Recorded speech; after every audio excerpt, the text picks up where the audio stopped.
And welcome back to Lilly Field for Game 2 of this PSAC West doubleheader between the Calfornia Vulcans and the UPJ Mountain Cats. I'm Gary Smith, going to be starting it off right now until our good friend John Sape gets unstuck by the train. As you can maybe understand, some of my crew is back from choir, along with John Sakaguchi. And John, first game was a tough loss for the Vulcans, although they were down 4 runs in the bottom of the 7th. Get a 3-run home run from pinch hitter Curran, but not enough to win. What do you look for here in Game 2? Now that the wind's cooled down a little, or slowed down just a little bit. Well, in this game for the Vulcans, definitely going to have to be pitch control and placement of it. And last game, the Vulcans got hit around as we saw a couple of home runs from that danger. His player of Kayla Meal, as she launched a couple into left field earlier in that last contest. But it seemed to be in the later innings of the game, the Vulcans were able to calm it down and only gave up 1 run over the last 2.5 innings. So hopefully, whatever they did in that part of the game can transfer over in this one. They can play a solid 7 innings in that one. In the circle for the Vulcans is right-handed pitcher Alyssa Rose, coming into this game with a 4-5 record, 2.28 ERA, and opponents are batting 177 off her. This season lineup for the UPJ Mountain Cats goes as this. Lauren Fox will be playing center field. Jenna Tallman batting second, playing third base. Batting third and catching, Julia Mooney. Batting fourth, designated player Kayla Mill. And we'll get to the rest of them as we go here. One of the crazy things between baseball and softball doubleheaders is the second game happens quick. And then the next 3 batters, Tori Radvan at first base, pitcher Mia Smith, right fielder Brune Coe, and then Hannah Nebus, Amelia Santiago, and then left fielder Shaylin Hagerman will play but not bat. So here's the first pitch for Alyssa Rose. Inside, ball 1. Rose pitching a little bit inside. I'm not sure if that was placement or if the wind just had a factor on that. Yeah, the wind has been swirling all game right here at Lilly Fields, blowing dead out to left field at the moment. So the 1-0 pitch for Rose, swung on and miss for a strike. And Rose played a good part of the first game in left field, was substituted later in the game for pinch hitter, so she did get a little bit of rest in the end of the first game and the 25 minutes or so between games. Here's the 1-1 pitch, swung on and fouled out into the dugout. So right now, John, it looks like California's philosophy, just pound the strike zone. Yeah, and going with what I referred to as the L frame, that make an L where the batter is, and you'll figure out how they were going to pitch this one. Rose now 1-2 pitch. Swung on and fouled out of play. It's going to just get out of the reach of Charity Henderson. Henderson one that usually can range over and snag one, but I think the wind just caught too much of that. Yeah, it got knocked down, but a good job of Laura Fox to fight 1-2. First batter of game number 2 here. Glad you could join us on either CTV Sports 1 or the PSAC network.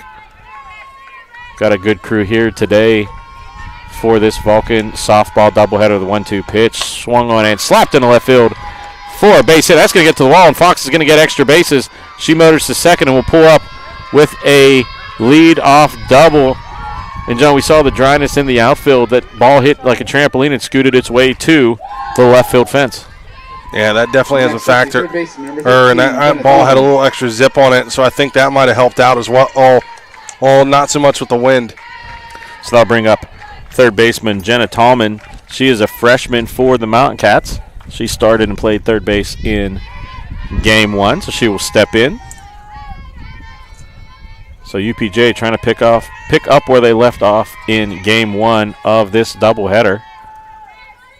Rose's first pitch inside for a strike, catches the inside part of the plate.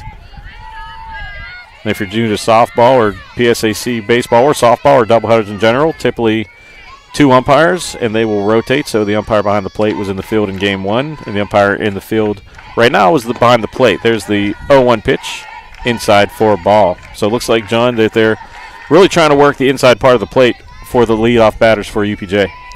Yeah, going back to what I said earlier, working that L shape Abe strikes it. Oh, and you want to go anywhere or inside, up in it, and all the way down to the bottom outside corner.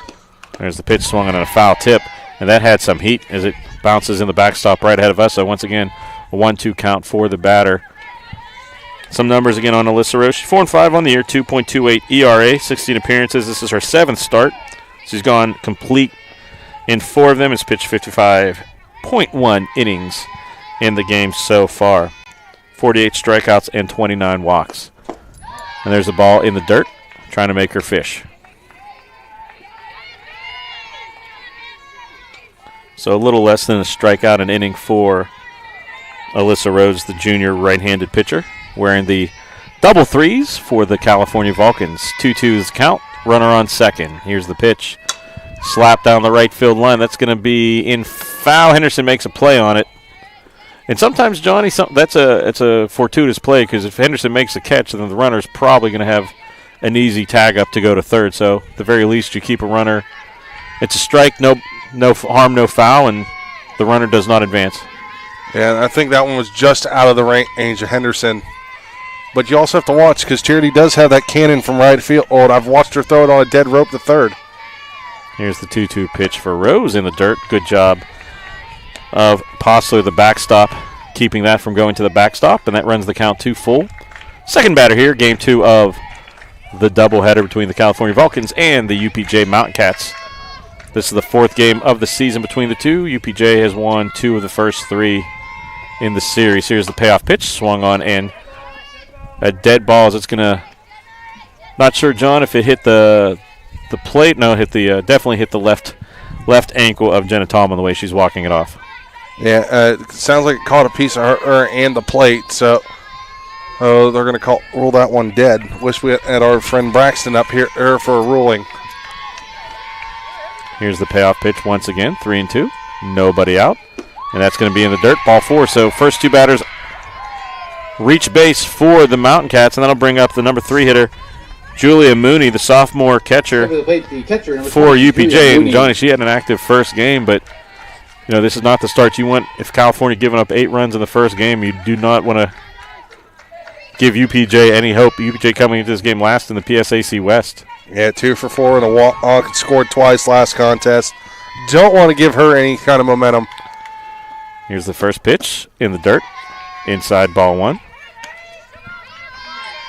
And I had a chuckle there because John is trying to read my handwriting from the end of game 1. So that those numbers may not be official. For official stats, go to calvulcans.com because those will have all the up-to-date stats and not my chicken scratch. Here's the 1-0 pitch.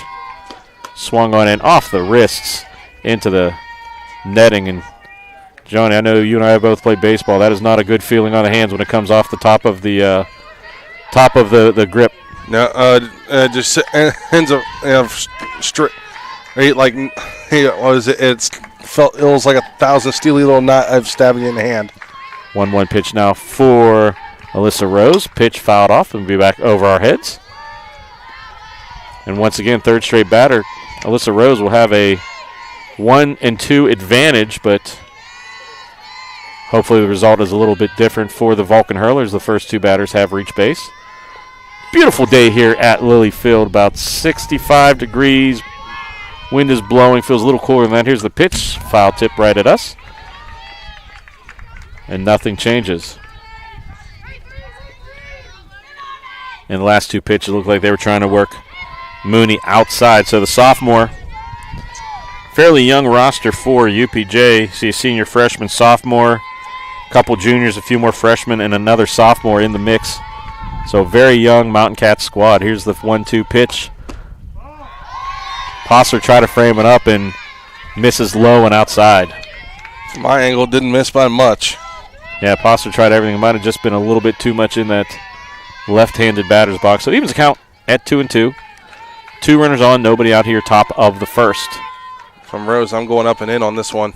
And she does. Up, big strikeout there by Alyssa Rose, first out of the inning. She goes upstairs, and that'll bring in the ever-dangerous Kayla Meal, Johnny, and explain what she did in the first game. She was a fantasy softball beast in that first game. I mean, and what can you say? 2 home runs, a single, and a bunch of RBIs in the last contest. She is one you don't want on it with 2 runners on. don't give her anything to hit. Try to keep it away from her. And Mill, the junior, steps in, awaits the pitch from Rose. Here it is, swing and a healthy cut and missed. Strike one. It looked like Rose took a little bit off of that. Yeah, pulled the string back on her because it had some heat and then just hopped out right there at the end, about 2 feet in front of the plate. Rose not afraid to lead off with a little off-speed pitch, get the batter out ahead. Here's the 0-1 pitch, swing and a miss, and that had some heat, so playing a little yo-yo there with the speeds there, Johnny. Yeah, also changing the eye level right now. Meal can't figure out where she's going with it. She's going upstairs, downstairs. Now all matter if she's going inside or out. So pitchers count 0-2 here, 1 out. Here's the pitch. Struck out looking, and Alyssa Rose with a freeze job sends the dangerous Mill, and California's 1 out away from getting out of this jam here in the first inning. Stepping to plate with 2 outs, the first baseman, number 11, Tori Radvan. And that'll bring up Tori Radvan. She was on the bump in the first game, went a complete game. Survived, got the win, gave up 7 runs, but did get the win. Got out of a lot of jams. Here's the first pitch there, fouled up over.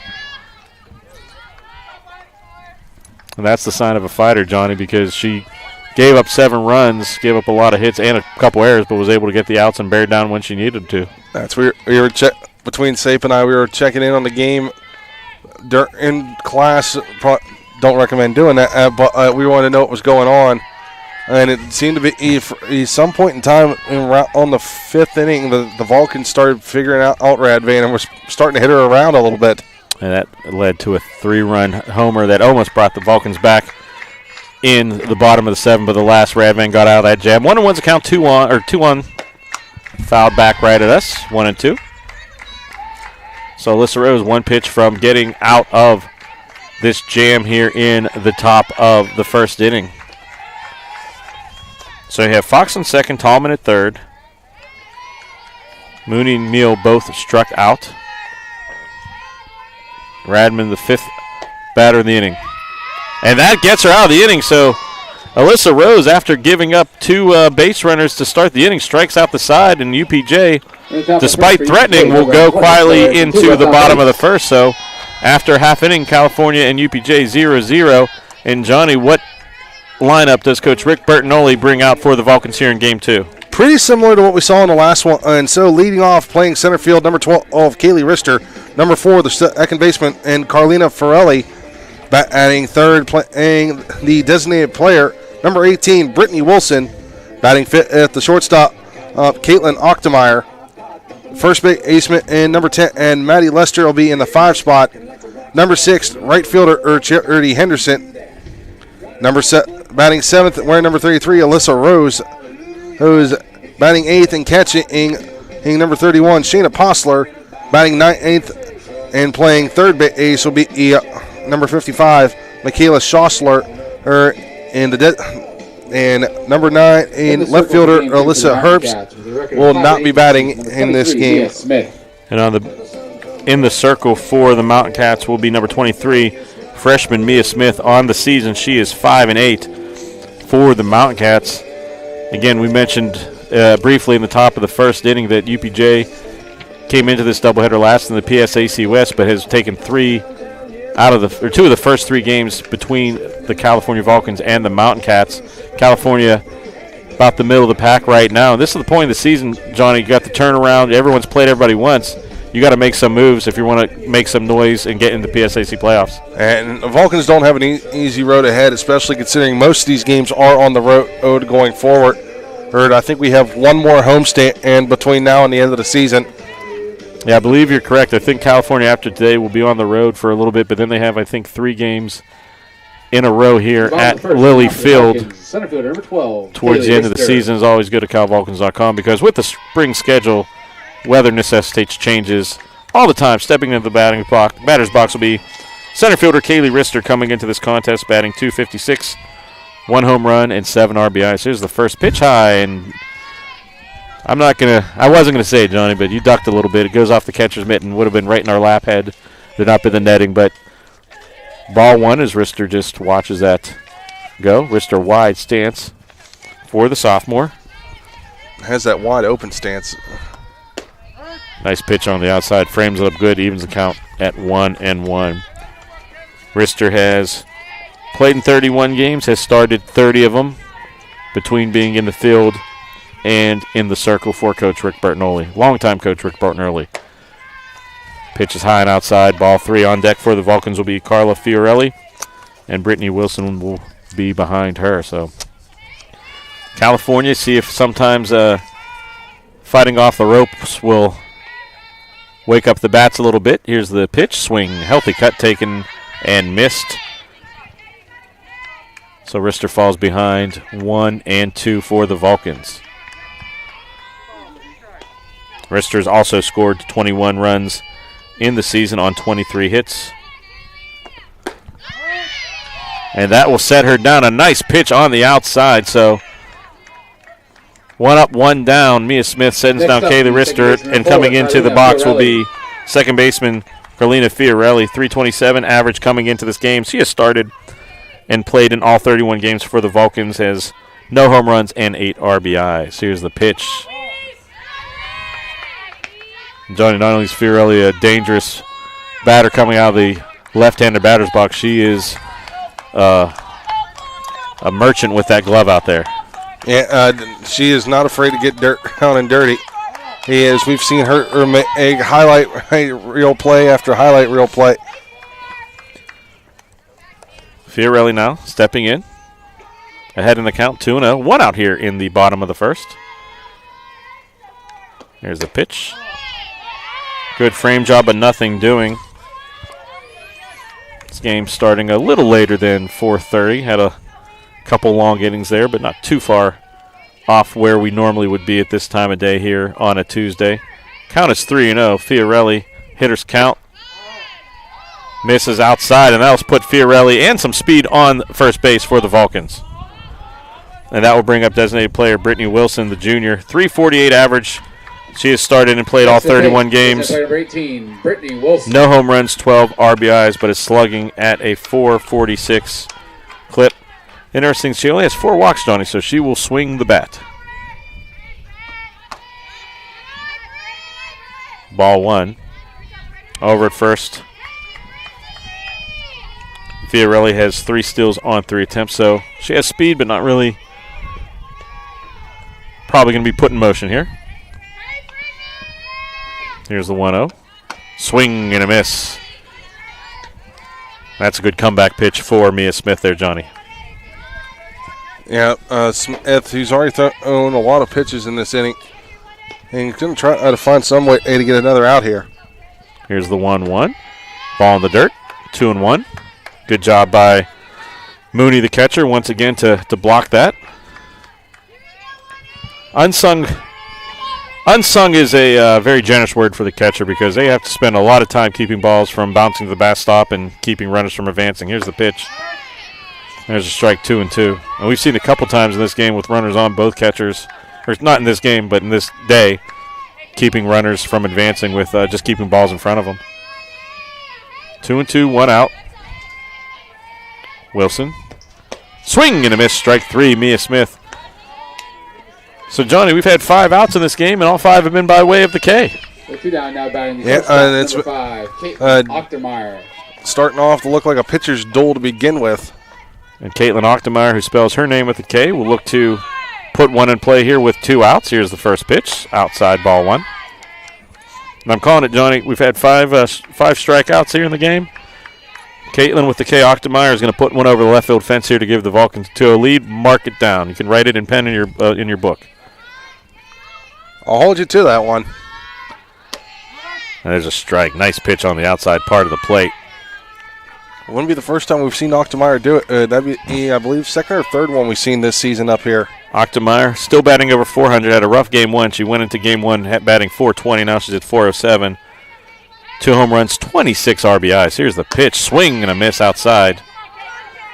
And she's behind 1-2. That prediction's looking a little iffy right now, Gary. Baseball, it only takes 1, and everyone knows that. It was a 3-2 pitch on the top or the bottom of the 7th. That Kern hit the home run. Here's the 1-2 pitch. Outside, 2-2. And that was a good job of getting to that outside pitch by Mooney. And I wasn't sure she was going to get to it for a hot second. We've been talking about a runner in scoring position, and in that mental capacity, it turns into a whole different way of thinking. There's a foul ball over our head to waste a pitch. Good job by Ochtemeyer. Dangerous, dangerous hitter. One of the best in the PSAC, and she's only a sophomore, so should be in this Vulcan lineup for a few more years to come. So the future is bright here for Calfornia. Also a pretty young team for the Vulcans. Here's the pitch. Swung on, slide back to the right center field gap, and that's going to get down. That's going to get a runner over to third. Good job by the center fielder for UPJ. Laura Fox cut that off, but now you have runners in the corners, 2 outs and a chance to get on the board first. And now you got one of the more dangerous parts of that lineup of that 4, 5, 6 spot that's been up. We already saw Ochtemeyer, who just got the base hit. And now you have to deal with Maddie Lester, and then on deck, Charity Henderson, who leads the team in home runs. And Maddie Lester, the freshman, coming into this game, a .306 average, no home runs, 7 RBIs. She has played in 17 games, started 14, so a little less experience coming up here, playing in about half of the games, but dangerous hitter nonetheless. So she's worked her way into the lineup for Coach Bertinoli. Here's the pitch. Over the plate, butt high, right at the letters, 1-0. So this is the first little bit of adversity we've seen Mia Smith, have in this game early on, but see how she reacts to the adversity. Here's a pitch, pop up to the second baseman, and that'll win the inning. So Calfornia threatens, much like UPJ did in their half of the inning, but no runs come across. So at the end of one full, no runs, 1 hit, no UPJ none, base. California none. UPJ no runs, 1 hits, no errors. California no runs, 1 hits, no errors. And John, we can talk a little bit about the tell of the tape.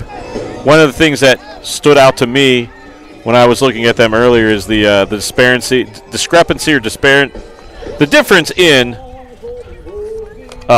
ERA. UPJ coming into this doubleheader, ERA of over 7, as we have the trainers coming over to check out one of the players for UPJ. Looks like the player in distress is second baseman Hannah Nebus. Might have jammed her hand coming in. That's sometimes what you have. That ball's spinning so hard. She made a good play. Don't want to speculate, but it looks like the trainers are working on her finger. But it's easy to do when you're putting your hand over the glove or over the ball to secure it. It's still spinning, and it's going to catch you. So hopefully the young lady's okay. Yeah, hopefully everything's all right. She's nursing that hand, and so hopefully everything's all right over there. But yeah, when you look at the ERAs, that's 2 different things, and you think when it comes to the pitching here with Cal, 3.44 ERA. Hey, and then you have the ERA of UPJ up over 7, which is probably going to go up again after today. That first contest is just mind-boggling. And then you have the team batting average. His opponent is for UPJ batting 345 on the year, so they're 246. And then you have Cal's, who's got out at 289. 282 batting average to their opponent. It's 239. So you'd have thought this would have been a slam dunk for Cal. But as I've come to learn over the years, you don't trust anything when it comes to baseball or softball. So the trainers take Nebus into the dugout. Local product is Nebus. Saw her a few times here in the WPIL finals. I'll bring up Mia Smith to face Rose. Here's the first pitch. Swung on and fouled back. So it'll be a little time before UPJ has to figure out if they need to sub Nebus or not, but hope she's okay. So Smith, Coe, and Nebus. So Nebus is in the 3 hole, so we'll see if she comes up to bat. First pitch was fouled away. 0-1's the count. Oh, almost catches Smith in the ear hole, but it goes to the catcher's mitt and evens the count at 1. That's what we call all sweet chin music. I'm not referring to Shawn Michaels. 1-1 count for Rose. Swing and miss. Little off speeder out there, Johnny. And talk about pulling the string. That's Rose, like I said, going back to earlier, working that L frame to a T. Smith now behind the count. We've seen a lot of 1-2 counts here in an inning and a half. Here's the pitch. Just low. Postler tried to buy that call, but it was just a little too far below the knee, so even the count at 2-2. Smith now digging back in. Starting pitcher at the dish for the Mountain Cats. 2-2 is the count. Slap foul. And that'll hit the warning track right in front of the Calfornia dugout.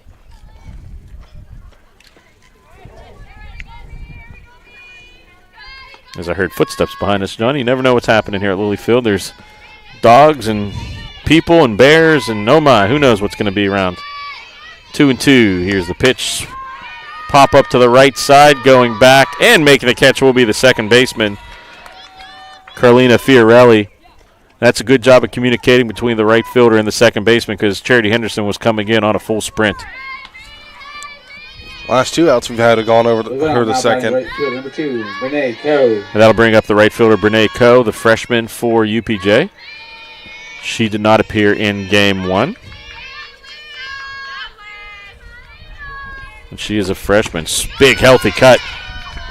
It's blown by her own 1. Went with a rise ball because it looked like a fastball for a hot second, and she just left it go up. See if Rose pulls the string here on some off speed. There it is. Nope. Heat in the dirt for a ball. And going back to that pop-up, even more importantly for communication in this win today, because we've already seen a couple balls misplayed in the outfield due to the wind and the sun. So good job of communication and getting the out. Good fundamentals for the Vulcan defense. Here's the 1-1 pitch. Swung on and popped foul. It's going to get not over, but off the fencing in front of the Vulcan dugout, and it'll fall for a foul. Good effort by Lester to try and make it, but she needed to be Johnny height to get to that ball, and unfortunately she's Gary height. I'd say baseball's not a sport for tall people, but Aaron Judge would make me a liar of that. He would. I think he would drive here and definitely call you a liar. 1-2 is the count. Here's the pitch. Inside, 2-2. Rose really liking that inside corner. One of the things, you mentioned Rose she's working all 4 quadrants of the plate, so doing a good job keeping these hitter off balance for UPJ. Here's the pitch slapped off the facing of the backstop, and we reset. You see over in the third base coaching box, head coach for UPJ kind of looking in, probably trying to see if her second baseman Nebus can bat or if they have to make a switch because she's the 3-hole hitter in this inning. 2-2 count. Here's the pitch, swung on and flapped away. So good job of battling. Playing pinball at the foul ball, got at the light pole, the netting pole, and then in the fence. Yeah, we've seen a few more than we normally see hit that foul pole, or hit the support pole rather. We did see a homer and hit the left field foul pole, which I've never seen before here. So I think that I said that was the first time we've seen that. Ground ball over the first base in a routine play for Madison Lester, 3 unassisted, and that'll bring up the next batter, number 1, Hannah Nebus. And her right hand is taped up. Looks like they taped together the index and middle finger of her right hand. So Hannah Nebus. I say they might have to make a substitution because that's going to be rough for her trying to play the field. Nebus steps back in. She's a dangerous player. First pitch a little low and inside for a ball.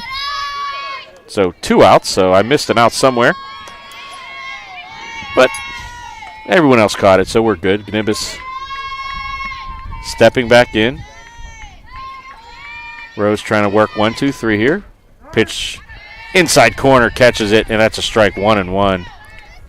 Going back to what I said earlier, Rose loving that inside corner right there by the knees. Here's the pitch from the Vulcan right-hander Rose. Swung on and fouled harmlessly to our right.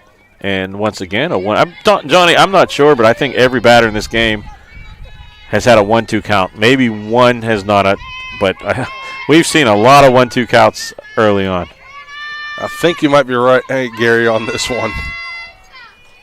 So Rose now heading the count 1-2, trying to put away Nebus. High and away, Nebus doesn't take the bait. And I apologize if I'm saying that name 3 different ways, but the pronunciation guide I had has blown into the woods hours ago. 2-2, 2 outs here for Rose.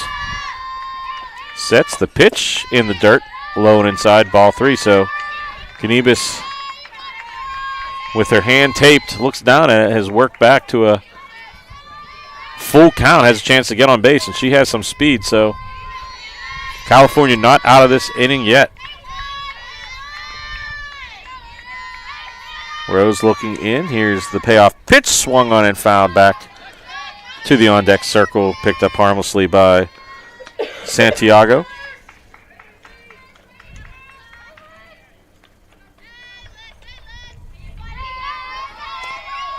So everybody resets as the foul ball causes no change in the proceedings. Payoff pitch for Rose, swings, and it's going to be fouled up over our head, and they reset. And a lot of foul balls in this game, more than we've normally seen. I know you were not here for this. It was when I was announcing in the first game, but umpire ran out of balls twice. Just a lot of them. There was a run of just one, them just going over out of play. So I was going to say, hey, I know the team only has so many in dugout with them, but here's a payoff pitch, swing and a miss. Liz Rose sets down the Mountain Cats in order. So no runs, no hits, no errors. Calfornia and UPJ are still tied at 0. And Johnny, I know you're excited about this Sunday. Big concert coming to the Convocation Center. That would be Sean Kingston and our own DJ Holweets and DJ Smooth. As of right now, as we all know, everything's kind of crazy with scheduling and stuff, but they're scheduled to open. And how excited are you to see not only our people, but also Sean Kingston, a big act coming to the Convocation Center? It's something I've been looking forward to. You're talking with them all week as things have been quite interesting. As things have been, well, as you said, scheduling's been crazy. But the fact that we have two of our guys opening up or Sean Kingston, I'm looking forward to seeing that, and then the show afterwards, and then just chill with DJ Holweets and DJ Smooth afterwards. I think it's going to be a fun time for everybody. Not only us with the crew in the media suite, but also the California community that's going to be showing out for this. Well, if you heard my headset hit the ground, I got a note from our SID, Matt Kiefer.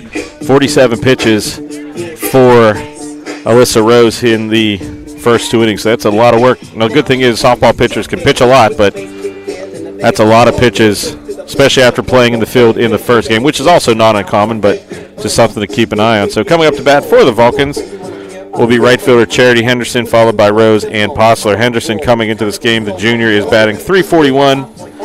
Has appeared and started 29 games, so she's sat out 2 games this year. 91 at-bats, scores as second in the team in runs, third or fourth in the team in hits, and she has 3 home runs, leads of the team in that category, and second on the team in RBIs with 25, 7 of 10 for stolen bases. We saw her caught.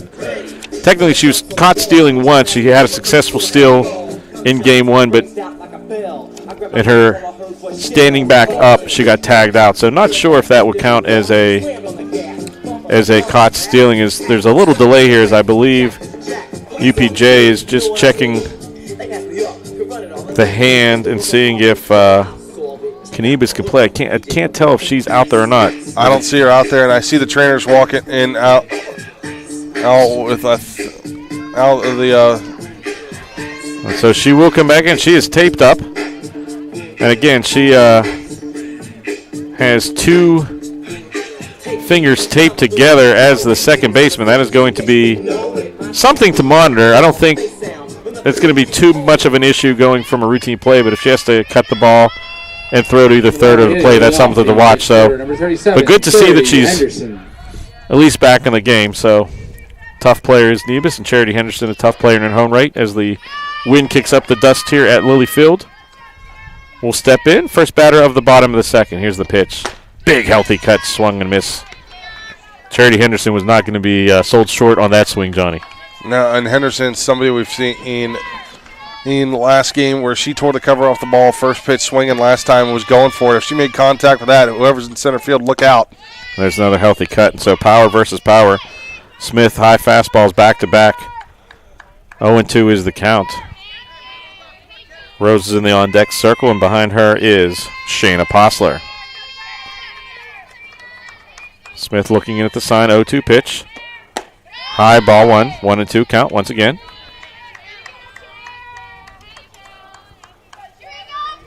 So we start seeing some cars leaving the parking lot at Adamson Stadium. That time of day where people are getting out. I believe football may have had spring practice. There's a foul ball over our head, and that will land and bounce off the side of the right Porta-John. So I'm looking to see if it's, nope, it is green, so no one was scared. So 1-2 the count.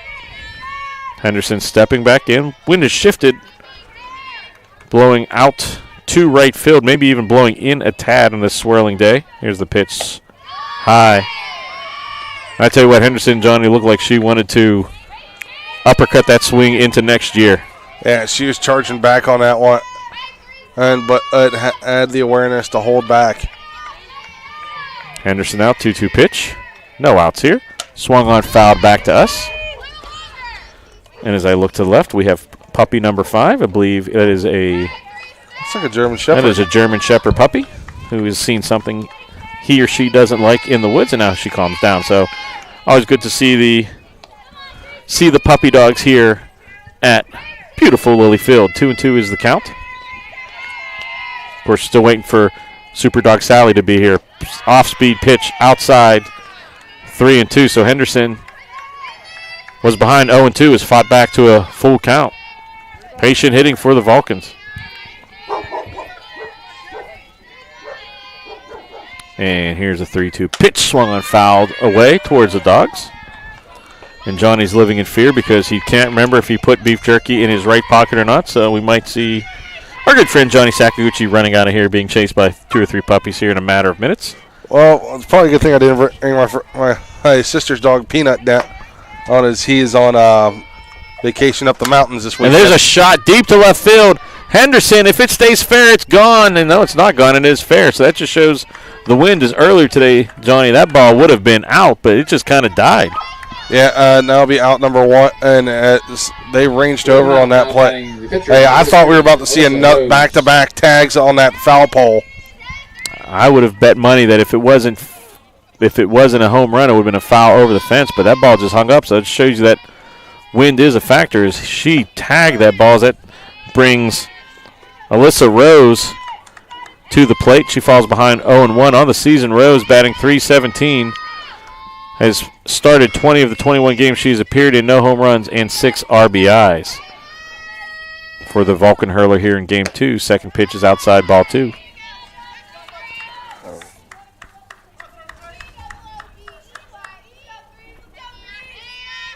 And that ball Henderson hit might be the loudest and hardest out you'll see hit all year. Next pitch is ball. High, ball 2, 2-1. I was going to say, hey, I don't know if it the loudest and the hardest hit ball all. She's tagged some before. Smith looking in. Gets the sign, throws a pitch outside, ball. So 3-1 is the count. Working Rose away. Another one of the Vulcans that starts off with a wide stance, then kind of closes it up when the pitcher's in her windup. Here's the pitch. And that's a strike. Rose was trying to buy the walk there, but the ump was not buying it, so full count. And that's a tough one when you're the pitcher. You can kind of walk over, but you also know you might need that call later, so you can't really protest too much on it. Full count. Swung and a miss. Mia Smith bringing the heat, and that will be the second out. That'll bring up Shayna Postler, the junior catcher, batting .198, has started and played in all 31 games, 1 home run and 9 RBIs. So we've seen some power pitching so far in the game from Mia Smith, Johnny. Yeah, she's trying to keep pace with Rose. Rose, who's got 4 strikeouts, we see here with Smith. She's got 3 in the game. So Postler ahead in the count 1-0. Here's Smith's pitch. Popped up. Coming over will be the first baseman. And secured a 1-2-3 inning. Quietly go the Vulcans. So no runs, no hits, no errors that inning. So after 2 full, UPJ and Cal are tied at 0. Both teams no runs, 1 hits, and no errors. And Johnny, some players to watch coming into this game for UPJ, since they're coming up to bat now. What can you say about Kayla Mill, what she's done so far in this season and in the first game of this doubleheader? Yeah, Mill, as we watched her last game, she took two out of the ballpark, or someone to keep an eye upon. And she's now leading the team in home runs with 7 on the year, or counting the 2 she hit at last game. And for the Vulcans, offensive weapon Caitlin Ochtemeyer also batting in the 4-hole for the Vulcans. So you got some power out there between the two players. Yeah, Ochtemeyer, 407 batting average after game 1, and Meal, coming into the day, 364 or hitter. But the slugging percentage, looking at the two of them, evident, obviously, it's going to go to Meal on that one, 662. Who coming in today with that slugging percentage for Ochtemeyer after game 1.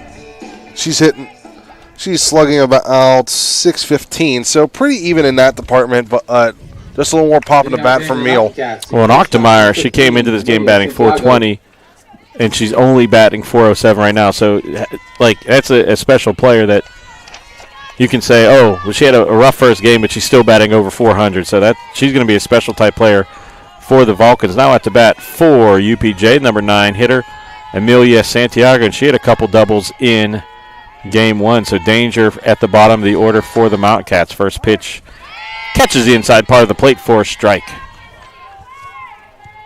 Going back to last thing, it was a good thing that Ganis did not get on because her and Santiago, with the speed of those two, it would just be trouble.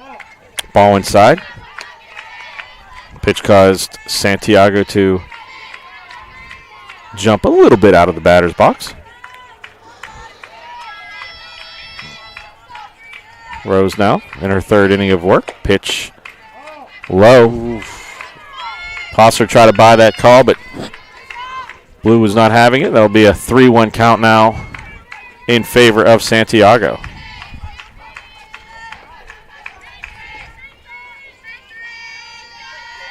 So 3-1 pitch. Rose going through the signs. Here's the windup delivery. Slap foul past the UPJ first base coach, and that'll bring up a full count. And good spot here for Rose, but she's got to place that in a good spot. Otherwise, we're going to have our first runner of the inning. So full count here. Rose's payoff pitch, swing and a miss, and a big strike for Alyssa Rose. And Johnny, what is the K count at now? That's 5 for Rose now. So big strikeout swing, and that'll turn the lineup over, and that'll bring up Laura Fox, who reached in the first inning but did not score. Senior center fielder, the lone senior in the starting lineup today for the Mountain Cats in Game 2. Rose's first pitch in the dirt, ball 1. So Fox reached, and I believe was stranded at second. First 2 batters reached for UPJ, and then Alyssa Rose struck out the side. Here's the pitch, high, ball 2. I was going to say, not many seniors on this roster for UPJ. Only 2. The other one, and the local product, Maddie Flowers from Albert Gallatin. Well, the Vulcans feature no seniors in their starting lineup in this game, too. There's the pitch inside, ball 3.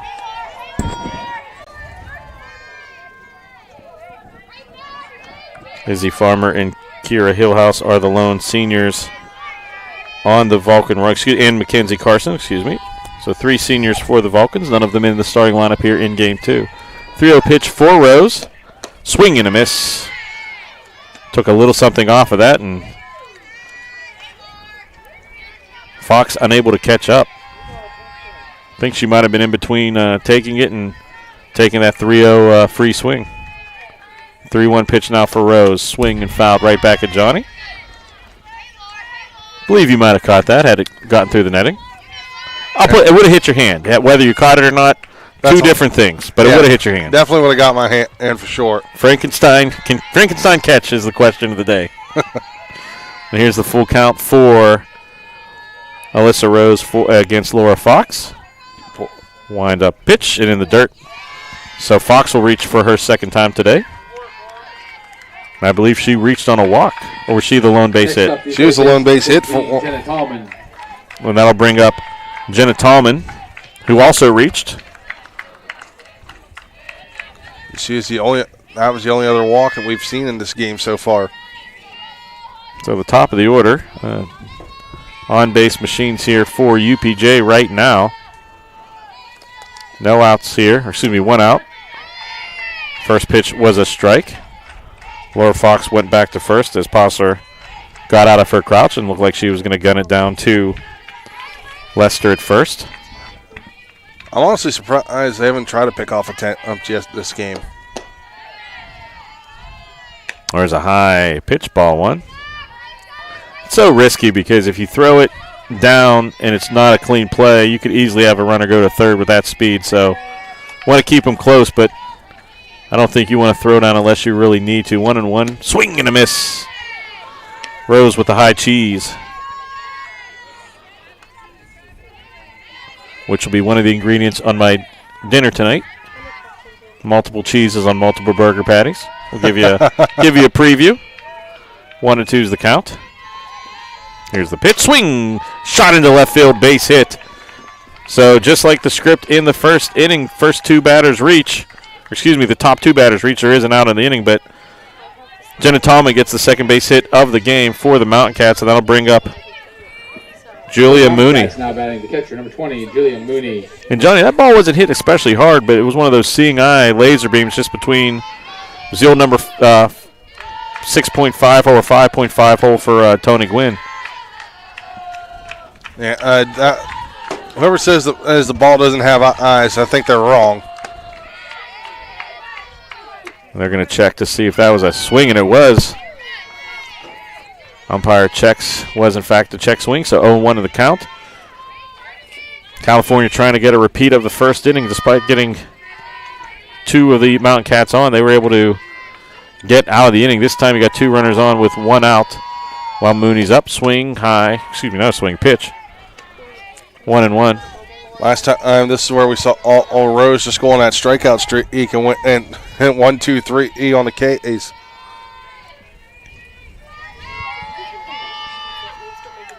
So Rose looking and kind of slowing it down a little bit. Here's the 1-1. Inside for a ball. Causes Mooney to jump out of the way. And still the caravan of cars in right center field are leaving Rodman Park in Lilly Field area. 2-1, 2 on, 1 out, top third, no score here. Nice pitch, and Johnny, that had some bendum on it. Yeah, that one went right there, knee level. So that evens the count at 2 apiece. 2 balls, 2 strikes, 2 on, top of the third. A lot of speed out there at second base for the Mountain Cats. Here's the pitch, swung on right back through the box. That's going to be taken in center. They're going to send the runner home. Here's the throw. It's going to be cut, and there's no throw to the plate, so that'll be the lead run of the game. Run scoring single by Julie Mooney, and the Mountain Cats lead 1-0. And Rister got the ball in a good hop, but I don't think there was anything she could do to cut it down. A good job of cutting that. So now instead of runners on second and third, runners are on first and second. Yeah, honestly, Rister's got a good arm, but there was just too much speed coming from Fox around second. It was a going in down third. And I agree with you, a little bit of too much speed, and also that ball wasn't hit all that hard, so it didn't get out to Rister too quickly in center. So a lot of time for the manager for UPJ to make the decision, and it's 1-0 UPJ on the third inning here. First pitch is inside, catches the corner for a strike. That brings up Kayla Mill, and not the player you want right now if you're the Vulcans to see in the batter's box. I mean, if you're Rose, you're hoping you can do what you did last inning and get her looking. Big swing outside. Strike 2. Mill was wanting that one. and trying to bust this game open. It looked like Johnny Rose took a little bit off of that pitch, maybe a little bit of an off speed. Bat was sped up and nothing doing. So 0-2 now for Rose. Wastes one high and outside, ball one. That's a spot you don't want to go to too often. And because too many batters love that outside up and away pitch, and if you do get a contact, it's going to go for a ride. And especially with the wind now blowing out to right center. 1-2 pitch to Meal. Outside, ball two. We saw what a difference this wind makes. If you're hitting into it, as we saw Charity Henderson hit one, but it did not go out when the wind shifted. But now you got it pretty much blowing straight behind us. And Mills looking to give this a ride. Great if she could jam her on the inside. Big swing on the outside. So Rose sets down the dangerous Mill for the second time in this game, and that's the second out. So if Calfornia can get out of this inning only allowing one, that has got to be a emotional boost. First base number 11, Tori Radband. And that's the sixth strikeout for Rose. Swing to third base, calmly stepping on. Talk, Johnny. That was a nice play by Schossler to have the wherewithal just to take the out, keep it in front of her. So Calfornia allows one, but that could have been a little bit of danger. Yeah, that was an easy one. On there, just ground ball all out. Holden makes it a simple play to help him out there. So we'll take a look at the upcoming lineup for the Vulcans now. So coming up for Calfornia, looking at the last hitter of the lineup up before it flips over. So leading off will be Schossler, Rister, and Fiorelli. If you're Calfornia, this could be some trouble coming up here for the Mountain Cats. This will be the first time we see Schossler in this contest, coming into today with a .244 batting average. He's played in all 31 games so far, and started all 31 of those. Her 82 at bats. She's got 20 hits, one of those a double, 5 RBIs, 7 runs scored, .256 slugging percentage, walked 6 times, and a hit by pitch once. So it's going to be interesting to see how she does things to get things going here.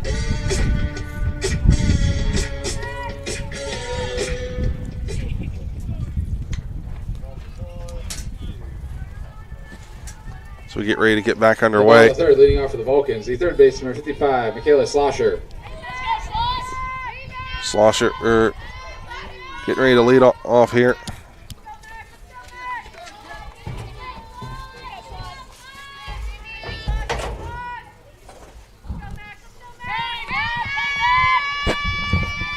First pitch swung on, fouled behind us, and landing right over top of the crew truck behind us.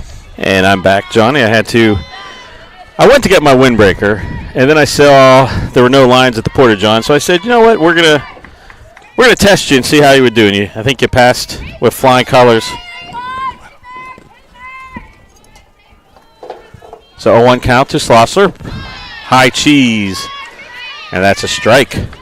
0-2. So today's game is brought to you by the letter K. Both teams dealing in strikeouts. So here's the 0-2 pitch to Slosler. Right over the middle of the plate, and that is a freeze-em strikeout for Mia Smith. That's what I was just talking about while you were gone. How old Slosser, not one that strike out often. That's only the 6th time she struck out this year. And that flips the lineup over to the center fielder, Kaylee Rister. Pitch high and inside. Rister, strikeout victim, leading off the game for the Vulcans back in the first inning. We're in the bottom of 3. Calfornia trailing 1-0. 1 out here. Rister, healthy cut. Strike. And I really like, Johnny, what I've seen both Smith and Rose do. Just changing speeds, and it's beautiful to watch if you're a fan of either baseball or softball, just seeing that mastery. Swing and a miss, strike 2. 1-2 is the count. Now if the Vulcans just can figure Smith out and get on the board, Well, we do know, Smith coming into this game 5-8, has 8 losses. There's a foul ball. And as a team, UPJ is giving up over 7 runs a game. So you think if you're patient, if you're the Vulcans, you can crack the scoring open and keep going, which they did. They scored 7 runs in game 1. It's just, unfortunately, UPJ scored 8 and shut the door. There's the pitch fouled right back at me. We'll have you note that nobody flinched. So Rister, no harm on that. We'll set back in. Wide stance for Kaylee Rister, the sophomore. Here's the 1-2 pitch. Swung on it, fouled back over our head. Definitely dangerous if you're parking in that spot behind here. Yeah. That car is gonna be peppered with softballs. I was gonna say, I would not want to be the owner of that truck because I don't want to have to call the insurance agency. Here's the pitch, swung on outside. Or not swung on, excuse me. 2-2. Pitch was on the outside. Rister steps back in. Counts even at 2-2. Here's the pitch. Oh, nice drop ball. Could not get it to stay in the zone. And Rister doing a good job. That majority of the time, batter's just going to go swinging and fishing on that, Johnny. Yeah, a lot of batters, that when it comes to that kind of spot, I don't blame them. Full counts, fouled right back at us. Almost hits the J.J. Michael Robinson mic, but it does not. That poor microphone has had such a rough time. So no matter the result of this at bat, Rister is forcing Smith to work. And here's the pitch. Swung on and fouled off the backstop once again. Had a little extra spring off of that one. And hit high off of the netting here at Lilly Field. Lilly with an E field. Inside joke amongst longtime Vulcan fans here. Swing, high fly ball to center, drifting back and making the catch. So allowed out number 2. As Laura Fox doing a good job with the shades to fight the sun. That'll be the second out. That'll bring up next in the box with 2 outs. Second baseman, the left-handed swinging Carlina Fiorelli. And Johnny, this is her second at-bat of the game. And she had a free pass the last time up. Walked and got the third. The Vulcans just couldn't bring her around the score. First pitch to Fiorelli is swung on and missed, strike 1.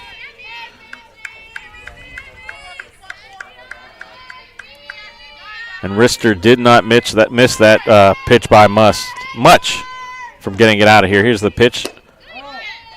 A little too outside for the ball. Yeah, that last one that Rister hit, that breeze is blowing out the center field. Hold picked up of it might have been enough to carry it out of there. So 1-1, 2 outs here, bottom of 3.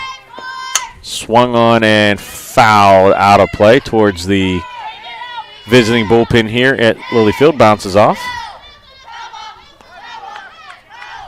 And that'll bring Fiorelli into a pitcher's count. 1-2, 2 outs.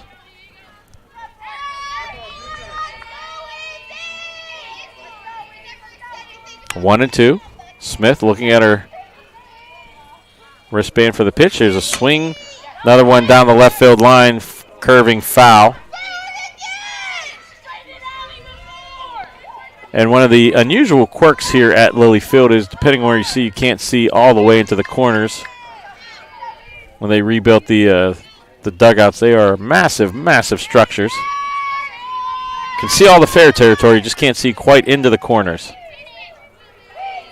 1-2, 2 outs. Here's the pitch. Big pitch on the inside.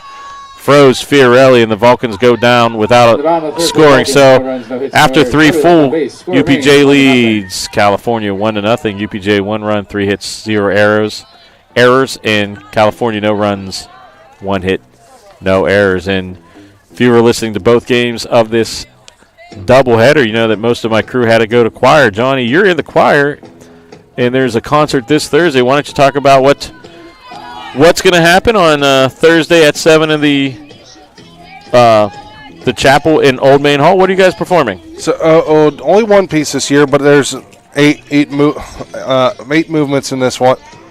Magnificat. Probably one of the more challenging pieces I think the choir's done in a long time. And you've known me for a while, Gary. You know I've done a lot of different selections for choir. Dr. Ike gave a poll last year and asked us what were we looking at. We wanted to do. Most of the students said they wanted something that was a little more challenging. For UPJ. And I will say that it's definitely been a challenge. As majority of the stuff, the songs that are in this selection are in Latin. So when it's something you're not used to speaking all the time, it is very difficult. So can we get a preview right now, Johnny, on the spot? Give us one note. One. All right. So hopefully people can go out to see the choir this Thursday, 7 o'clock, Old Maid Chapel. Back to softball. Mia Smith takes ball 1. I'm assuming admission is free. Mm-hmm. Okay. And if you haven't seen anything in the Old Main Chapel before, it's on the must-do list. Has an old antique feel to it, and it has just a cool atmosphere. So 1-0 pitch, swing and a miss, strike 1. And, Johnny, this is Mia Smith's second at-bat in the game. Yeah, Smith flew out last time. I'm up over to the second. So the count, I believe, is 1-1. One thing I do love about singing in Old Main Chapel, I do love the acoustics in there. And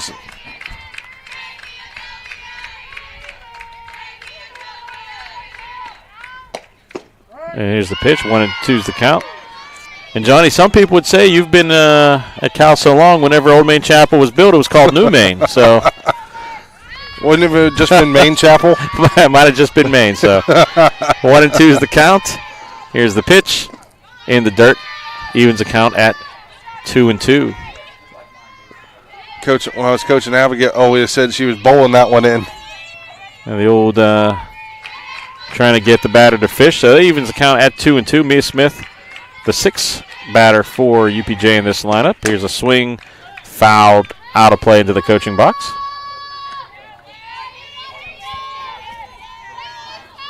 Schlossler quickly cutting down the air, cutting down the angle. So had that stayed in, she would have had the play. No problem. So 2-2 after the foul ball. Here's the pitch. Swung on in, taken by Schlossler on her knees, throws to first, and it's going to pull the first baseman off. So tough play. Good job by Schlossler, but there's no way she was going to get the Speedy Smith, and that'll be an infield single. Next up, put a star next to Madison Lester, though, for knocking that ball down and not letting the errant throw go into right field. So save some real estate, and that'll bring up Renee Coe for her second at bat. Yeah, Coe popped up to Lester last time up. And trying a little small ball sacrifice goes off of the netting to our right. Count is 0-1. And that's something I like to see. I'm a big fan of just fundamental tactics, just bunt runners over, steal, get things in motion, and we saw a lot of that in Game 1 and seeing a little bit in Game 2. Here's this pitch. Pulled back as it was low, and that runs the count to 1-1. It looks like Lester and Schlossler are cheating in just a little bit on that. And I give credit for any third baseman in softball because they come charging in hard. Here's the pitch. Low again. Throw to first. And they got her. Great play by Shayna Posler to get it to Fiorelli, who was covering first. And that's a pickoff. And, Johnny, you said it earlier, something we needed to see here for Calfornia, and we saw it. Yeah, as I was saying earlier on in this contest, you want to keep them runners honest, and right there, Smith just took more than she probably should have, and it bit her. And that obviously takes the bunt out of the hands of Coe. And she now has a hitter's count at 3-1, but erased the lead runner for the Mountain Cats. The Vulcans can breathe a slight sigh of relief. There's the pitch. Slap back up the middle, and that'll be a base hit. So Coe getting her first hit of the ball game. And that will bring up number 6, Isla Charles. Yeah, it looks like they're going to pull Ganubis out of the lineup. She made it through that one inning with the tape fingers, but I think it was just way too much for her. So, well, before we say if she's out of the game or not, you never know with softball with the advanced substitution re-entry rules. All we know for now, right now, that 6 is in the game. She's listed as a third baseman catcher, so possible Charles could move to third. You slide some back over, but Charles getting her first at-bat of the doubleheader. So you have Coe on first, Charles now batting. Here's the pitch. It's a big, healthy cut. Nothing but air. 0-1 is the count. See, this is the 13th appearance from Charles. Oh, it's a 353 hitter this year. 0-1 is the count. Here's the pitch, high. Off-speed pitch, misses outside and high. And I do see the trainers going back into the UPJ dugout with the bag ice. So your first inclination might be correct, Johnny, that Ganubis might be out of this game. So 1-1.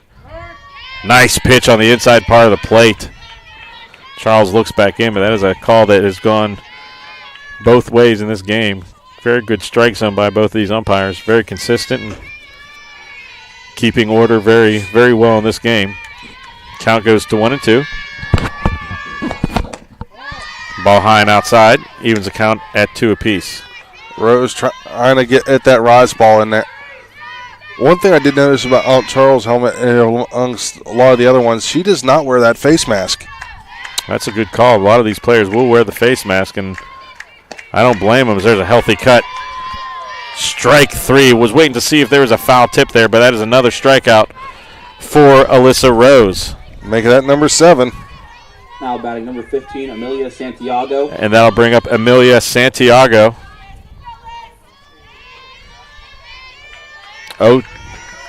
Santiago's second appearance at the plate in this game. Believe she struck out in her first appearance. Went down swinging back in the second. So 1-0, 2 outs, runner on first. Here's the pitch. Just misses inside. I think Santiago might have bought the call a little bit. I think the pitch might have caught the plate, but she jumped a little bit and gets the count to 2-0 in her favor. Here's the 2-0 pitch. Swing. No swing. That's a strike.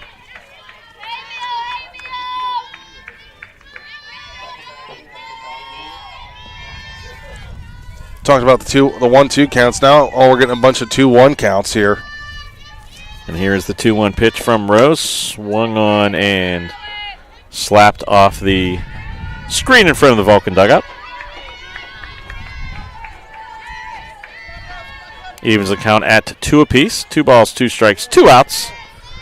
Top 4. UPJ leads 1-0. Beautiful sun-splashed later afternoon here at Lilly Field. Here's the 2-2 pitch. Posser tries to frame it, but it's just too far into the left-handed batter's box. Runs the count to full. Someone that caught for a year, is doing the frame work has become an art form. Here's the 3-2 pitch.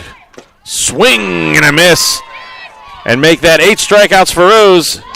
UPJ strands 1 and the count still goes. UPJ 1, Cal nothing, but we move to the bottom of the 4th.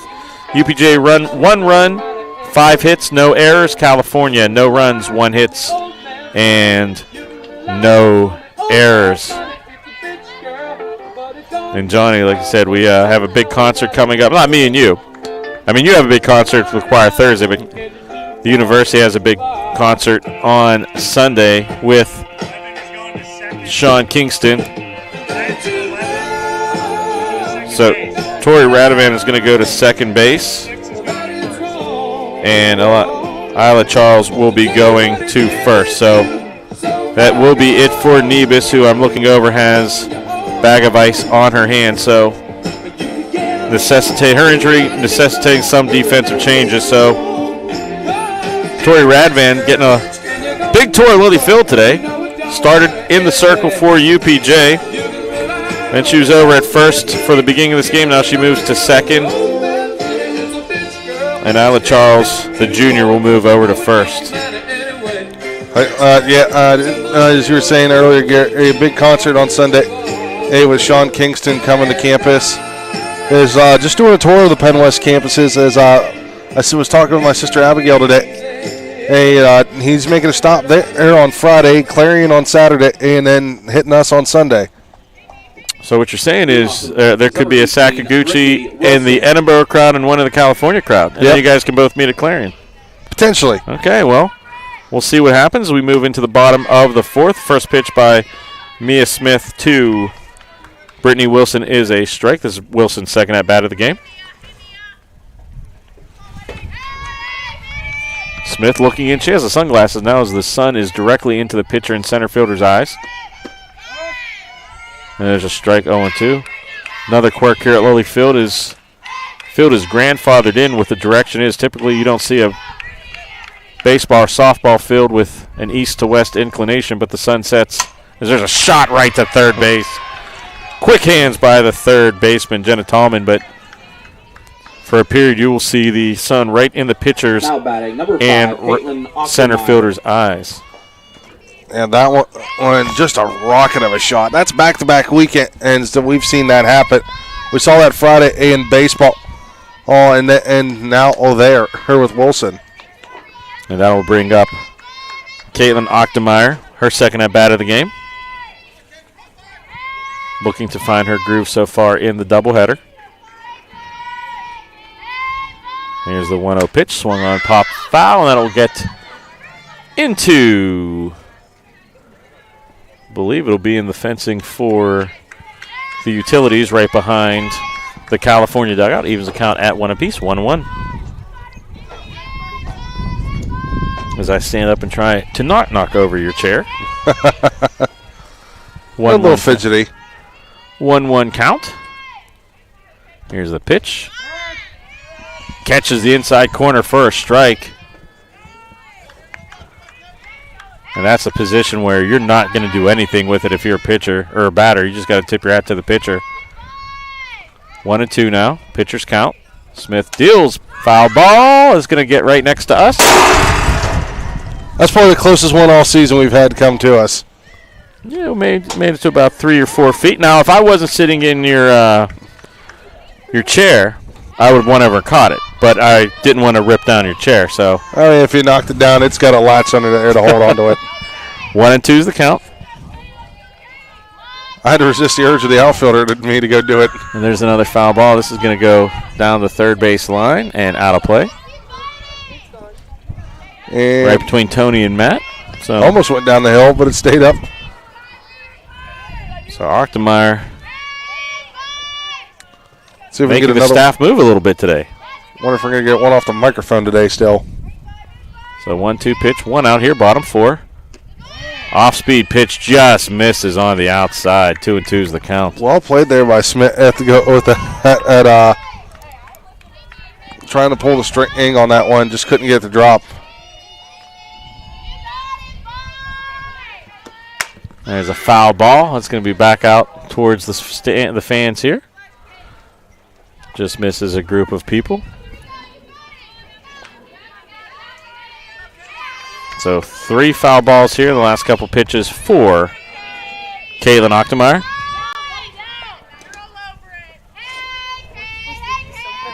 Two and two's the count. Here's the pitch. Swing and a miss. So Smith wears her down, and Mia Smith, not to be outdone, has a few strikeouts of her own. Now batting number 10, Maddie Lester. As Johnny's getting the count right now. And she's got 6. So 14 combined strikeouts between the two pitchers. Mm-hmm. So that brings up Maddie Lester, freshman Coming into this game, batting .306. This is her second at bat of the contest. Is ahead 1-0 in the count. 2 outs here, bottom of the fourth. Here's the pitch. Good eye by Lester. And Johnny, you know as a former batter, that's a tough pitch to take right at eye level. You want to swing for the fences, but you're not going to do anything with that pitch. Unless you're Aaron Judge. That one's, you're letting it go. There's a ball low. And now hitters count for Lester 3-0. No home runs on the season, 7 RBIs. Wind's blowing out, so she has a chance to add to those totals if she can catch one here. Here's the pitch. And that will be a strike. Pure take all the way. Calfornia has not had many base runners in this second game. 1 hit. Here's the pitch. Ball 4. So that puts Lester on first base and brings up the ever-dangerous Charity Henderson. And that's a dangerous move. You just put the tying run on it first, and now the go-ahead run is at bat. Well, we saw in her first at bat, Henderson hit a loud out down the left field line that the wind, the only time this game it's really been blowing in, kept the ball in the yard. Here's the pitch. High and outside, ball 1. 2 outs. And me and you both, Johnny, thought that ball was gone, or at least over the fence. We weren't sure if it was going to be fair or foul, but it just died on the warning track. But the wind now is blowing out here at Lilly Field. 1-0 the count. Spiss pitch, swing and a miss. Henderson trying to give the Vulcans everything back with one swing. Does not.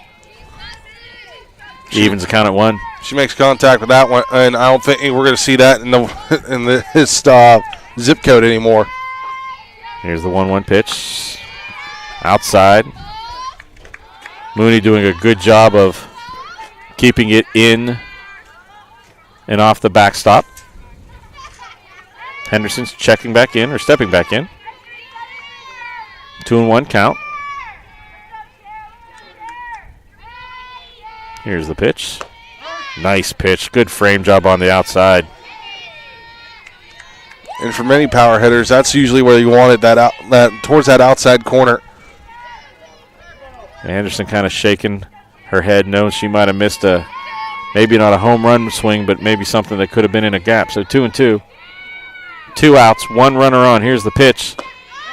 Just misses inside. Low and inside, so that full count. Henderson stepping back in. So with a full count, Lester adding contact, she's going to be out of the starting blocks. Here's the pitch. Fouled out of play. Henderson fouling off a tough pitch to stay alive.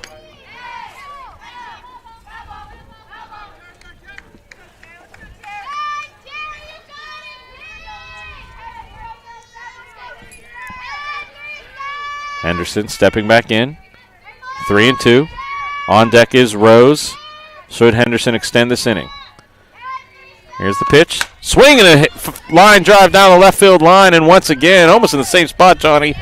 It just kind of dies. That one wasn't hit nearly as hard, but that'll be the third out, a loud third out.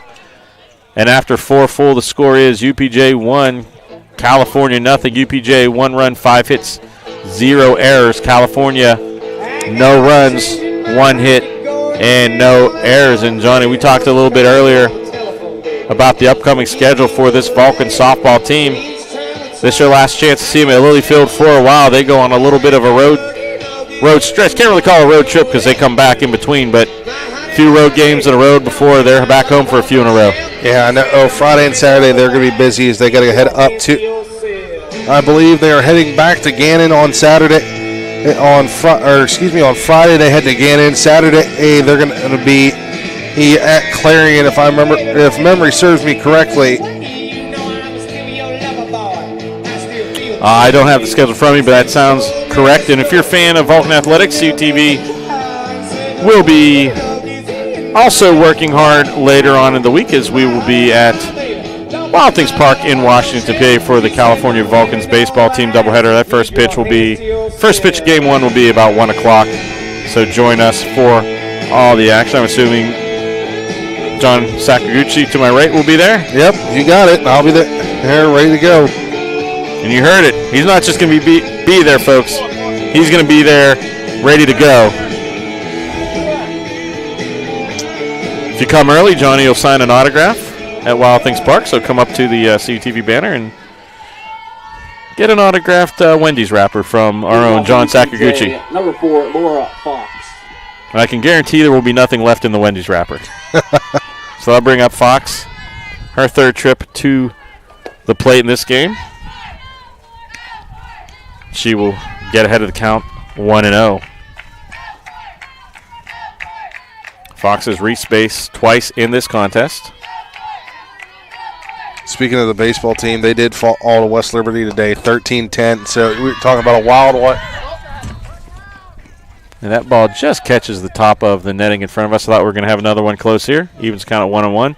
Yeah, I believe they lost to West Lib today. They were down 5-0, fought back to tie it up, and then it was a heavyweight fight with punching left and right, and the final score is 13-10. So they will go into their PSIC doubleheader this weekend after a loss, and then there's a strike there by Rose, 1-2.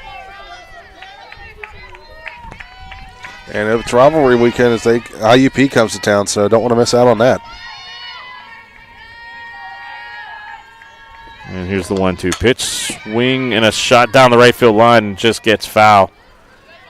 I missed staying fair by about 2 feet.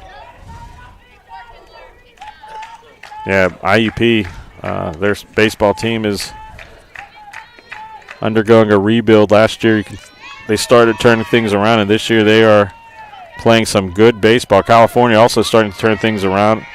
Today's loss withstanding, they took 3 or 4 from the Rock this weekend, so it should be a good 4-game series, but we'll have the first 2 on Friday from Wild Things Park. Swing, or pitch, no swing. Goes to the backstop, 2-2. Yeah, 3-series road trip up for the Vulcan softball team this weekend. Mercyhurst and IUP, or Mercyhurst and Slippery Rock, and then going to IUP next Tuesday before we see them again on the 21st. There's a ball low and inside. Evens the count at 2 apiece.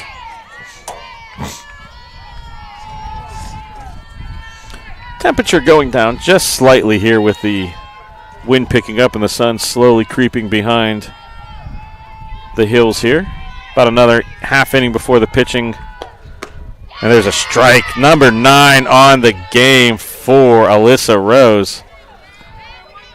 And that will bring up Jenna Tallman. But about another now batting number 13, Jenna Tallman. Probably another half inning before both the pitcher and the batter are shrouded in shade. Right now you got the pitcher, the ball leaving the hand in sun, and the batter in the shade. And the first pitch is over the inside corner of the plate for a strike, 0-1. Tallman's third at bat in the game. She has reached base twice.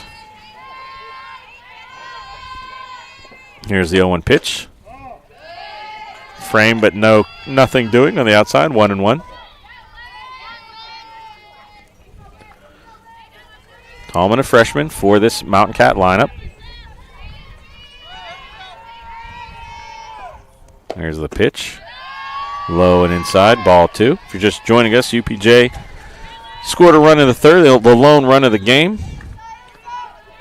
But their dangerous sophomore Hannah Ganibus is out of the game. She suffered what appeared to be a hand injury on a pop fly early in the game. She gutted it out for an at-bat in 1 half inning, so she's out of the lineup.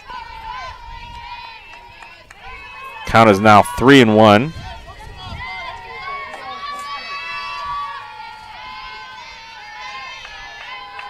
Rose now throwing a lot of pitches.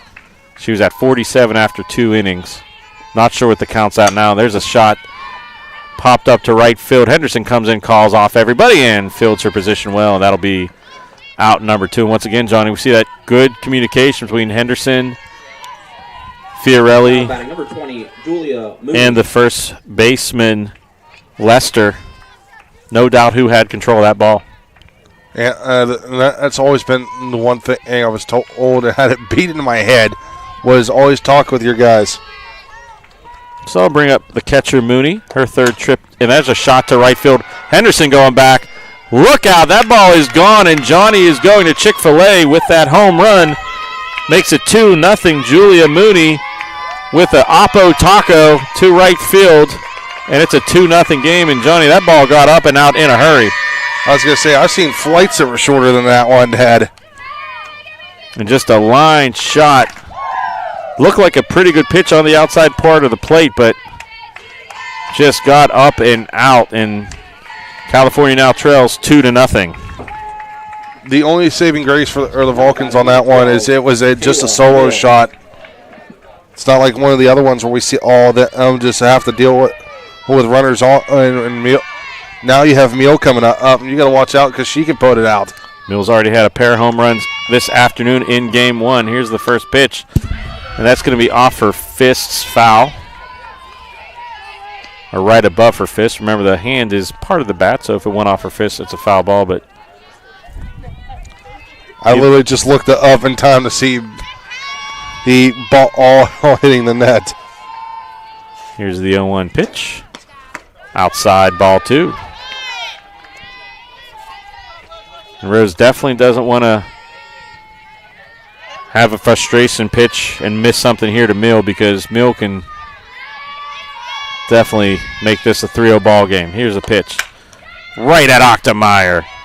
Snags the line drive, and that's the out. So UPJ, on the strength of a solo shot by Julia Mooney, will take a 2-0 lead after 4.5. So UPJ 2 runs, 5 hits, no errors. Calfornia no runs, 1 hit, no errors. And we move to the bottom of the 5th. And Johnny, what do we need to see from Calfornia here if they want to make a comeback here in the last 3 innings? Well, for Calfornia, they're definitely going to want on a pitch selection is going to be the big thing for one. They're going to want to watch where they're swinging at. Nothing but good pitches is, and I know it's going to be hard, especially with Smith throwing around the corner, so it's kind of hard to get anything going with those pitches. But if she happens to miss and leaves you a cookie out over the plate, you got to take that and send it into the parking lot. Well, really, we've seen a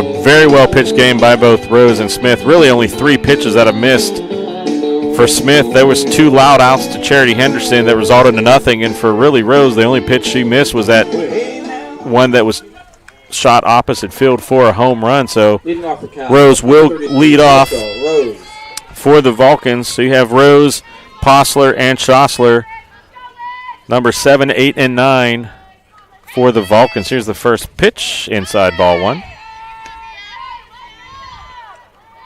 So we move to the bottom of the 5th here. Again, you have the pitcher with the pitch leaving the hand in sunlight and the batter in shade. So a little bit of adjustment here for the next inning and a little bit. Ball outside, 2-0 is the count. And that was one thing I hated in playing over in Farmington Ballpark is you had to deal with that. So you had to not only as a batter, you had to judge if you're going to swing or not. Had to judge where that ball was going to be. On Smith making it easy on Rose to judge not to swing, as those first 3 pitches not anywhere really near the strike zone. And Calfornia would love a leadoff runner here in the bottom of the 5th, trailing by 2. And they will get that. So 4-pitch walk. And Alyssa Rose moved first, and that'll bring up the number 8 hitter for the Vulcans, Shayna Postler, the catcher. Batting a shade under the Mendoza line here in 2023. Came into this game batting 198. There's the pitch. Small ball bunted right to the pitcher. They'll take the gimme out at first. So mark that on your scoreboard. Scoreboard 1-4. You can tell I haven't eaten all day, John. I've been surviving on Jolly Ranchers and Coke, but Kalia Slosher. sacrifice the runner over with 1 out. Slosher will come to bat. And then the lineup turns over after Slosser, but Slosser has a chance for an RBI. She came into this game with 9 of them. There's the pitch, foul tip off of the catcher or the umpire. I'm not sure. I think it was the umpire. I don't know. That one sounded like too much plastic to me, so I think that might have been the catcher's mask. Well, definitely came off of a mask. That'll be a strike. And one thing I will say, now, I'm looking at the helmet that the catcher or UPJ is the good Evo Shield one. So on the frame, it does have that spring load on it. And those are real nice as they have a little more, or we call them concussion resistant catcher's masks. It was fun converting one of mine to that. A little do-it-yourself project you can find on Johnny's own personal YouTube page, I'm sure. Here's the 1-1 pitch. Swung on and hit down the line. Foul. And Johnny, she did not miss that pitch by much. I mean, she didn't miss it. She was just out in front. And a little early on that one. And just needs to hold off on the timing just a hair more. Slosser stepping back in. 1-2 is the count. 1 out here. Bottom 5. Smith looking in. Now she checks her signs with the catcher. Here's the pitch. Swung on in a pop-up to left field. Left fielder will come on. Makes the catch. Not routine with this sun right now. Right into the outfielder's eyes. So good job of Hagerman, the left fielder, fielding her position. 2 outs now. Runner on second. I'll bring up Kaylee Rister. As an outfielder, it is hard to read that outfield hold sometimes when the sun's right in your face. And we saw in game 1, there's a foul ball down the left side. No one's going to get to it. We saw a couple plays in game 1 after you left that there were pop-ups, one in the infield for California that was misplayed, believed due to the sun, and then one in center field possibly due to the sun or wind combination. So not an easy day. It's a beautiful day. It looks good on camera, but you probably hear a little bit of the wind in our microphones. Rister now behind the count, 0-1. Duck on the pond there. There's a shot to shortstop. Taken, and a great play and an out.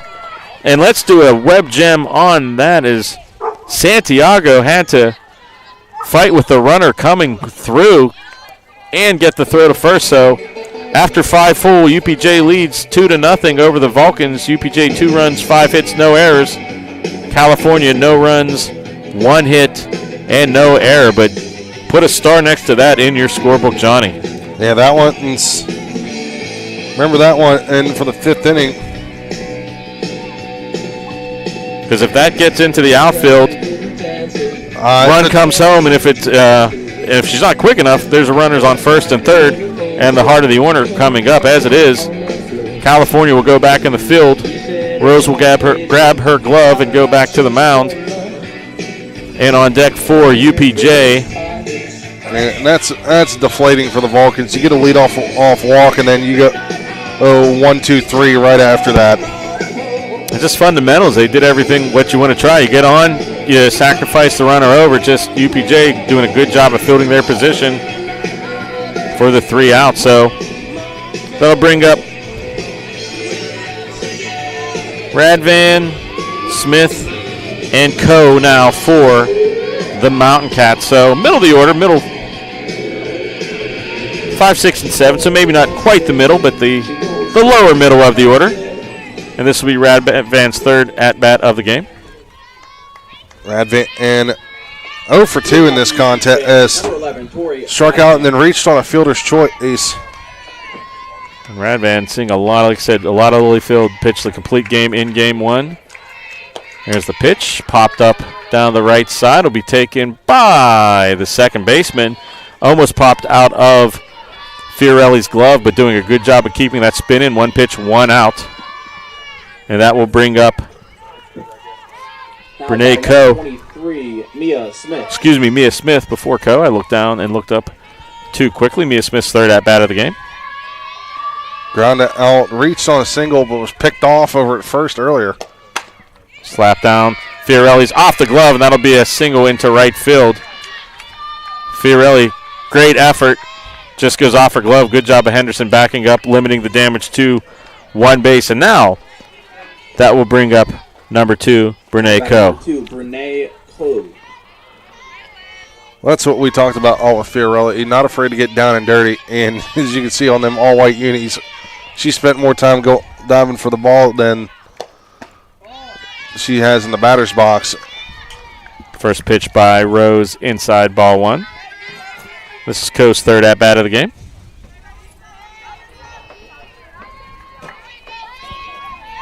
One O's the count. Foul tip off the mask. That definitely was off the mask of the California catcher Shayna Postler. And the ump doing the courteous thing of cleaning off the plate to give Postler a little bit of time to gather her bearings. 1 ball, 1 strike, 1 out, 1 runner on. 2 runs for UPJ, nothing for California. Top 6. We play 7 here in game 2. Still time for Cal to rally. Here's the 1-1 pitch, outside ball 2. I didn't miss by much on that one. Yeah, I think it might have been on the plate, but I think it might have just been a touch high. 2-1 count. UPJ looking for an insurance run here. As we know, California can put the runs up in a hurry. High and away, ball 3. So, as we saw on the the bottom of the 5th, Mia Smith struggled a little with control. Now we're seeing Alyssa Rose struggle with a little bit of control here in her half of the inning, the top of the 6th. Here's a 3-1 pitch. Low and in the dirt, ball 4. So 2 runners over now. And that'll bring up Isla Charles. Entered the game. Now she's playing first base after Ganibas got hurt. Now batting number 6, Isla Charles. Charles struck out all back in the 4th. Yeah, so Ganibas out of the game. Radvan moved from first to second, and Charles entered at first. Listed as a third baseman catcher, but a lot of those skills translate also to first base. So see if Rose can set her down. As there's a ball high. As there's an artifact coming through the speaker, so everyone resets. Wasn't ready for whatever that was, and it looks like we're going to get some action in the bullpen now, all for the Vulcans. I can see a couple players going in. Here's the pitch. Strike on the inside corner. Good pitch by Rose. 1-1 the count. And I tell you what, that's what you need Rose to struggle a little bit, but don't want to go down 2-0. So evens the count at 1 apiece. Force at any base other than home. Swing and a miss. Off-speed pitch by Rose. And Rose looking to, I believe, get into double digits with her next strikeout. I think we're going to get a courtesy runner here. And you are correct. There will be a courtesy runner coming in. That will be number 18, Sydney Mitchell, freshman outfielder. She will go in at second, so a little more speed out there at second base. Also, in case there is an out way you can have Smith in the dugout, all keeping that arm warm. And Coach Bertinoli is going to come out and make some changes. It looks like number 27, Kira Hillhouse, the senior, is going to go into center. Now, I'm not going to say Rister's out of the game because we've watched her go in, just switch gloves, and then come back out. Yeah, I could almost see her possibly maybe warming up for relief. So there's a lot of different things you can do here in softball with the resubstitution re-entry rules, which I give our official scorers, Matt and George, a lot of credit for understanding because it can get complicated at times. So right now, if you're watching at home, that Kira Hillhouse is in center. And I think Rister just went straight to the bullpen, as now there's 2 people up warming up. And it's hard to kind of see where we are, but I believe Johnny is right, as we do see 2 over there. So 1-1's the count. So courtesy runner at second, possibly pinch runner. 1-2's the count. Nice pitch on the outside. And set her down, and Johnny's at double digits for Rose. One more from it. Shots number 9. I know we were getting close. So that's 2 outs, and that's a big strikeout there. And that'll bring up number 15, Amelia Santiago, the number 9 hitter, but she has done some damage in this game, or this afternoon's doubleheader, rather. Ball alone in the dirt.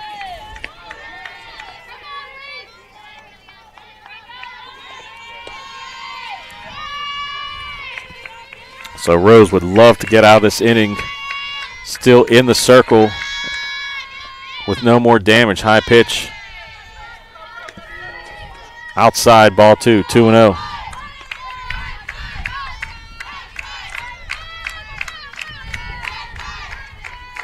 So you have Mitchell, the pinch runner, at second. You have Coe at first. 2 outs, 2-0's the count.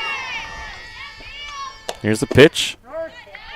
Right on that inside corner, been called all game, and that's a strike, 2-1. That's such a tough pitch to handle if you're a batter, though. If you swing at that, you're bouncing it right into the plate, either for a foul ball or an easy ground out. Here's the pitch. Some fast feet over by the UPJ first base coach. Shoots into the right field corner for a loud and exciting foul ball for a strike. Evens the count at 2 apiece. UPJ dugout having a little bit of fun. It was always a rule. It's an unwritten rule that the coach is supposed to stay in the box and catch the ball, but I don't think there's any way she was catching that one on that hard of a ball. Yeah, that ball was rocketed down the right field line, right field foul line. So 2 balls, 2 strikes, 2 outs, 2 on. California trailing by 2. Here's Rose's pitch. Swung on and knocked foul once again. And Santiago is getting close to straightening that thing out, and she's not missing. She's making good contact, just timing's a little off. And she's starting to pick up that off-speed stuff. Might be a time to jam her up in it, in with a fastball, or go with a rise pitch. Rose has got to be over 100 pitches right now. She was at 47 through 2. She's been laboring in this one. 2-2. Here's the pitch. Another foul ball. So we're going to reset. 3 straight foul balls. And sometimes that's a signal that the pitcher is tiring a little bit, that they're just catching up. She has 9 strikeouts in this game. Looks like you have 2 pitchers, maybe 1 pitcher now warmed up. Yeah, one of them just came into the dugout. So this might be the last inning we see of Rose. 2-2. Rose's pitch fouled once again. So Rose working exclusively outside as we see her shading herself. As now we have the pitcher's release point in the shade as well as the batter in the shade. The pitcher still was in the sun for a little bit during the delivery, but the release is in the shade. So they've been working outside, 2-2. Here's the pitch low and inside, gets to the backstop. Both runners advance, and they're going to say it hit her foot, and that'll be a hit batsman. So bases are now loaded with 2 outs. Turn the lineup around for Laura Fox. Now batting number 4, Laura Fox. And looks like both pitchers are warmed up. There's nobody's in the pen. So. Yeah, it'll be interesting to see. It looks like they're going to go with Rose right now, but we have seen Coach Burton only make changes in the middle of a at-bat before. But bases loaded. And there's a time. I think we're just going to have a meeting on the mount to talk things over. So we got assistant coach for California out in the circle. Everyone comes in. So we like to call this meeting of the minds. Well, Laura Fox in this game, this will be her 4th at bat. And Johnny, she has scored one of the runs for UPJ. Yep. 1 for 2 in the game, and with a strikeout, walk, and a run scored. So definitely somebody you want to watch, because UPJ could break this open with a base hit. But if California can get out, another jam with multiple runners on, that could translate into the offense. We saw Kaylee Rister do this in the last contest, had bases loaded, and then still got out. But I think Coach Bertolinelli is going to make the substitution beforehand. And there will be a new pitcher going out for the Vulcans. Looks like it'll be number 8. Kaylee Larsenes, and we saw her pitch several innings in game 1. So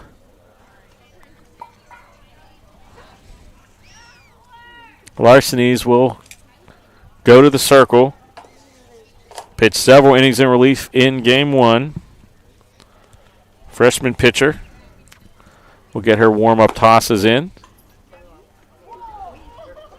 And the throw back to the pitcher, Larsenes could not see the throw back, and it looked like it hit the second baseman for Calfornia, Fiorelli, right in the shins. Again, right now the sun is directly in the pitcher's eyes, and that is always something that's tough. As there's only one substitution here, and so everyone's now in the circle for Calfornia. Coach Bertinoli is going to talk to his outfield. Again, this is a pretty big point of the ball game because Calfornia trying to keep the deficit only at 2. As now the ump will break up the back-to-back timeouts employed by Calfornia to slow the game down to a crawl here, trying to keep UPJ from getting on any kind of a roll. So, excuse me, Kaylee Larsenes, as I was mispronouncing it all day, but makes 2 of us.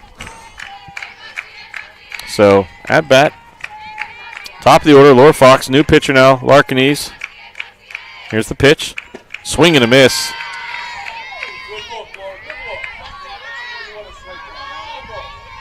Trying to greet the relief pitcher with a bang there, but pitch goes in the dirt. A little off-speed pitch. So bases loaded, nowhere to put them. Here's a pitch. Nice pitch. That had some motion from the outside to the inside, Johnny. And Larsenes likes to go all over that strike zone, so it's hard to predict where she's going. 0-2, 2 outs. Larsenes has a chance to give Calfornia a big boost here. Here's the pitch. Swung on and tapped to the mound. Larsenes over to first, and Calfornia gets out of the jam. Calfornia still trailing by 2. UPJ leads 2-0. 2 runs, 6-6, no errors. Calfornia no runs, 3 hits, no errors. And Johnny, talk about the boost California's going to get getting off of that bases loaded situation. That was huge. Once again, Larsenes comes into the game and just real efficient for the Vulcans. And I mean, granted, I think she rather would have had the strikeout, but still, right back to her on the put-out play and made it easy. So looking at the final numbers for Alyssa Rose, she's going to go 5 2/3 innings, with 9 strikeouts, 2 walks, 6 hits, 2 runs, both of those earned. So on any other Sunday, that would have been just a pretty good day for her. But right now, all the teams still trails 2-0. 2-0. Mia Smith pitching a pretty good gem for Calfornia, against Calfornia for UPJ. So you have the 2-3-4 hitter for Calfornia. Fiorelli, Wilson, and Ochtemeyer set to come up here in the bottom of the 6th.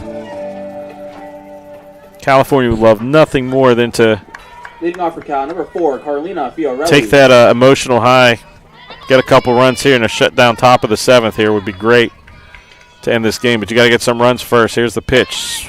High, ball 1. Once again, Mia Smith having a hard time getting the return throw from the catcher.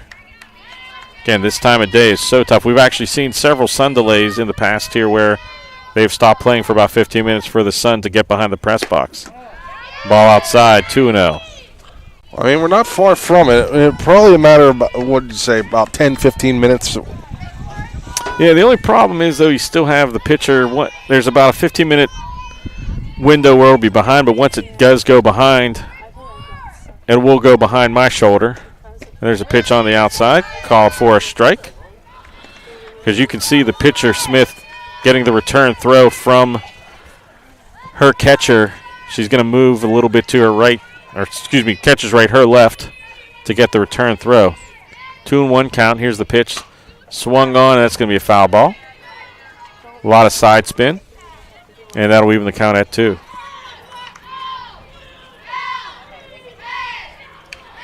And sometimes, Johnny, whenever you see a situation like this, I've seen it before where if the pitcher's having a hard time receiving the throw, that means the infielders gets in their head that there's something that's out there. You might see a little bit of a boot, and that's all Calfornia needs to get a couple runners on. There's a slap down to the second baseman. It gets into right field for a single. And just like that, Johnny, Calfornia has the tying run at the plate. That's only the 3rd hit of the game for the Vulcans here. 18, Brittany Wilson. So that'll bring up Brittany Wilson. She's been at bat. We'll see if Coach Bertinoli elects to play some small ball, or they're going to let the heart of this lineup slug it away. Coming up with Wilson, you got Wilson, Oxmeyer, and Lester are up next in the lineup. Yeah, I think bottom of 6, you let them swing away. If you're down 1, maybe you play small ball. You're down 2, you need some runs, and you only have 6 outs potentially to play with. Here's the pitch. Ball on the outside. You see there Smith going to move off to the side to receive the throw. Now it's even more important to receive that throw from the catcher because if it goes by and someone's sleeping, it's a free base for Calfornia. 1-0 count. Here's the pitch. High and a ball. And we see the catcher walking out about 3 steps to return the throw, so definitely some concern out there from the pitcher seeing her catcher. I'd like to say hi to our good friend Nolan Beastline watching on either CTV Sports 1 or the PSAC Network. There's a shot into the center field. That's a base hit. And a good job of cutting it off, and that'll hold the runner at second. But now you have the tying run at first, the go-ahead run at the plate, and nobody out, and a dangerous Caitlin Ochtemeyer. And Johnny, how about it? I caught a home run earlier for her. Didn't pan out. She had a single, but how about now? Now would be a great time for her to put it in left field. And hopefully that breeze picks up and can give it enough carry. Here's the first pitch. High and outside, ball 1. I know for Ochtemeyer, looking at that pitch that just came in, and as it was starting to come up, you're just looking at a meatball, trying to put it in play. We have some speed on the bases, so anything in the gap will probably tie this game up. And there's a pop-up down the left field foul line. Coming on in, making the catch in foul territory. A nice running catch by Hagerman, the left fielder. And no advance as she was running towards third base, so that'll bring up Maddie Lester, the freshman, with 2 on. And not mad at the swing, but you'd love if that out would have been more productive to the other side, would have sent the runners in scoring position. Or in this case, maybe one of them bloop drops that we've seen all year. There's a ball, first pitch in the dirt. Lester's a freshman coming into this second contest. She was hitting .306. And no home runs yet in her Vulcan career. So 1-0 the count. Smith pitches on the inside. It's going to be a foul ball. As Henderson tries to pull cue it back to the catcher. Everyone has a little bit of chuckle. Henderson is one of the more not fiery, but more fired up personalities on the team. Always loves to have fun. I'd say definitely joy to watch. One of the heart and soul of this team. Smith's next pitch with 1 out. Ball low. Mooney couldn't get the frame job call as it was over the plate, but just a little low, so 2-1's the count. 1 out. You have the tying run at first. You have the go-ahead run at the plate. Smith has pitched a gem so far for UPJ, only giving up 4 hits in the contest. Here's the pitch. Center field. That ball is hit deep. That is going back, and it is gone. Touch 'em all. Caitlin Ochtemeyer, 3-run shot. Excuse me, Maddie Lester. I apologize, but that will give the Vulcans a 3-2 lead as Lester hit it out of the big part of the ballpark. What did I just say before the at-bat? It'd be great to see her put one out if the breeze picked up. And where did it go? Oh, right in center field as the breeze was blowing. And I tell you what, that ball Knew it was going to get over the center fielder's head. Wasn't sure if it had enough to carry out, but it goes over. And just like that, Calfornia in the bottom of the sixth takes a 3-2 lead with Henderson coming up. Henderson could get over the Vulcans that insurance run.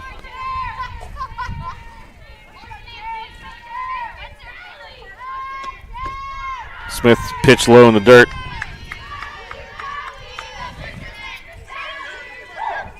Can't tell from where we're seeing if there's anyone warming up for UPJ, and there's silence in the UPJ bullpen right now as Calfornia is loving life in their first base bullpen or dugout. 1-0 pitch. Oh, nice off-speed pitch.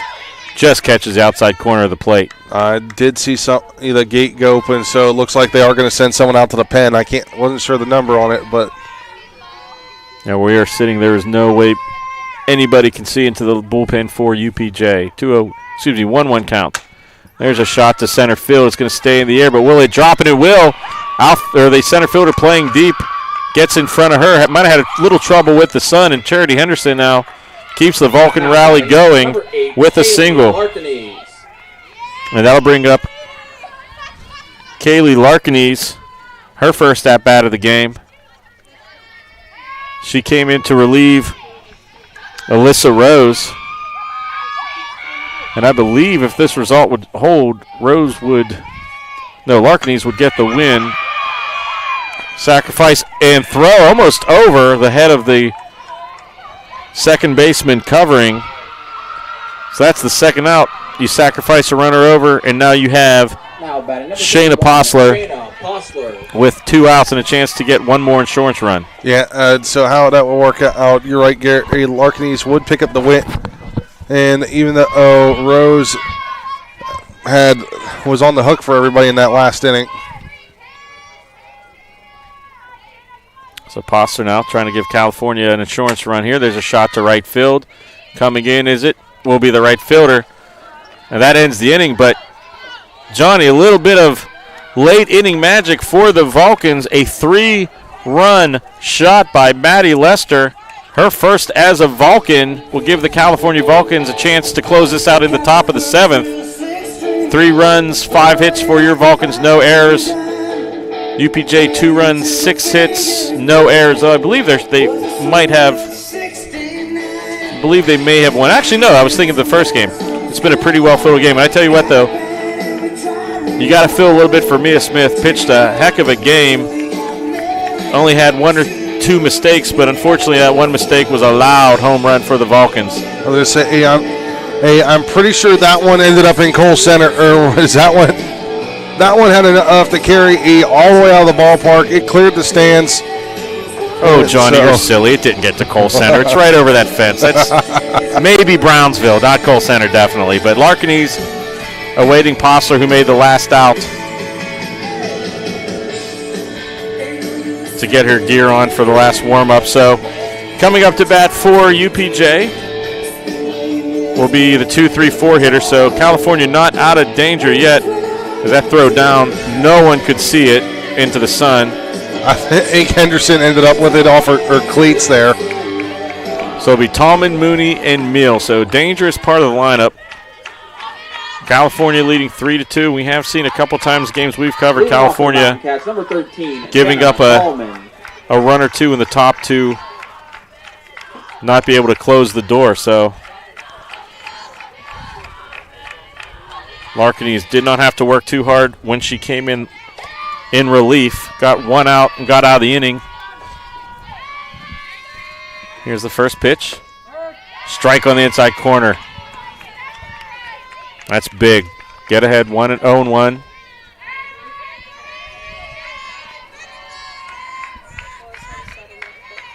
0-1. Larkinese looks in. Here's the pitch. Foul ball. Not going to get to us, Johnny. And what a catch by Shayna Postler. Diving catch right in front of us. Could not see where we were if she caught it. The umpire right on it. And put a star next to that, Shayna Postler. We were all watching it, and all I saw was the ball bounce up off of her, but she snagged it back. Julia. Yeah, I don't know. What a catch by Postler. Don't know if she caught it cleanly, but she was able to catch it. As all we saw was her disappear and the umpire ringing the out. So big first out for the Vulcans. And that'll bring up the number 3 hitter, Julia Mooney, the catcher. So she has to appreciate her battery, not mate, but battery, co-battery member, opposite battery member. The other catcher, we'll say. 0-1. Here's the pitch. Swing and a miss. Strike 2. Going upstairs on that one. Larkiny's feeling it right now. Came in, made a big pitch to get out of that top of the 6th. Led the Vulcans have some momentum into the ball. Because remember, UPJ had the bases loaded in the top of the 6th. 0-2 pitch. Thought about it again. And going back to that rise ball. Oh, you got her eye level looking upstairs. Now be the time to go low and away. Yeah, Mooney almost went fishing for that, so we'll see what Larkiny's will do. Posser calls the sign. Here's the 1-2 pitch. Goes outside. I think they were trying to do, I think her hand just caught a little bit of spin and it rose up and out instead of going down, but evens the count at 2. Couple pitches to play with.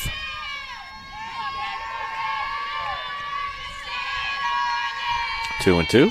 There's a foul ball up over our heads. And there's a doggy running after it. Speaking of fishing, Garrett, hey, don't forget there's the Youth Fishing Festival this weekend. And over here at Pike Run. It's always a good event, sponsored by the Parks and Rec Service. 2-2 is the count.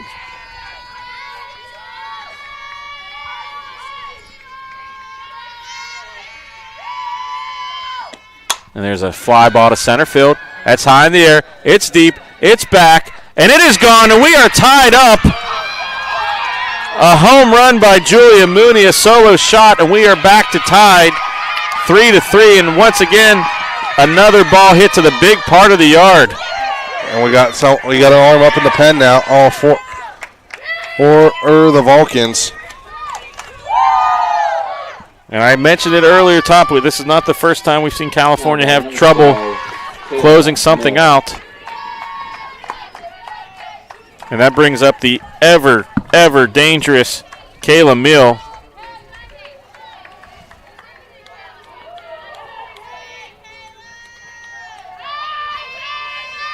And I wasn't sure if that ball was going to be too high, but it got up and out in a hurry. So reset everything 3-3. Pitch high and outside. Ball 1.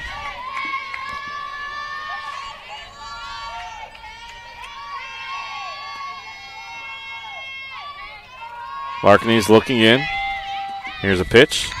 In the dirt, ball 2. And I have a feeling one way or the other, this might be the last batter that Larkiny's faces is. Looking in the Calfornia dugout, Coach Bertinoli is at the edge of his seat. So would not be surprised if he makes a switch here. Here's a pitch, swing and a miss. Mill was trying to untie it.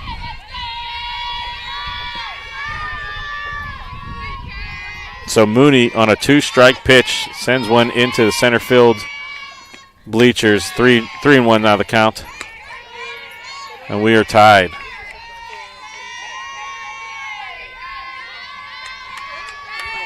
This gives Calfornia a chance for a walk-off here. There's the pitch. And Mill is going to walk. We'll see if they go to a courtesy runner for Mill over at first. But that will bring up Tori Radvan. Tori Radvan. And I believe that will bring out a courtesy runner as the head coach for UPJ is going to come out and talk to the plate umpire. We'll see who goes out.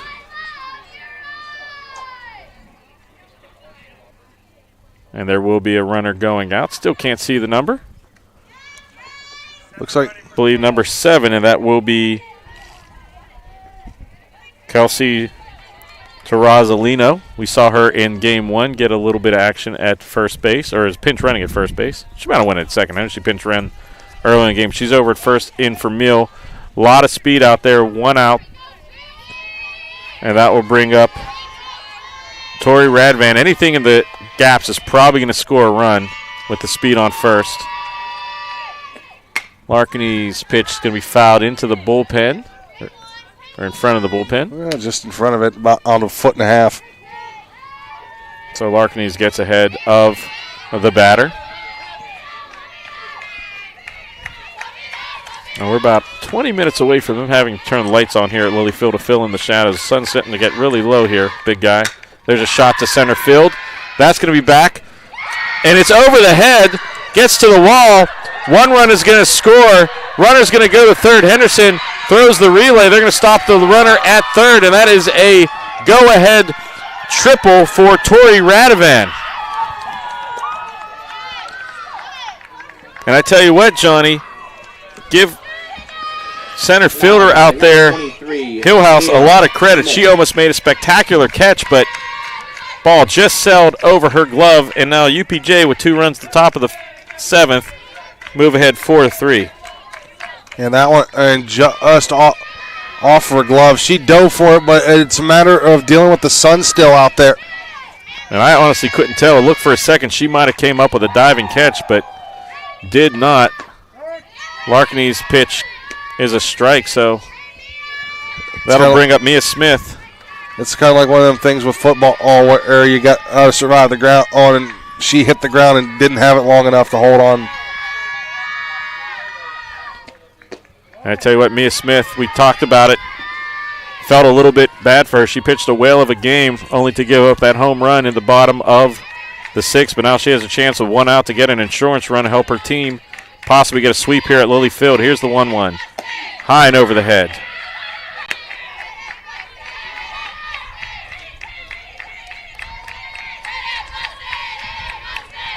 And it's amazing what the ebb and flow of emotions are as the UPJ dugout now in full throat. There's a pitch popped up. Will it stay in play? It will not.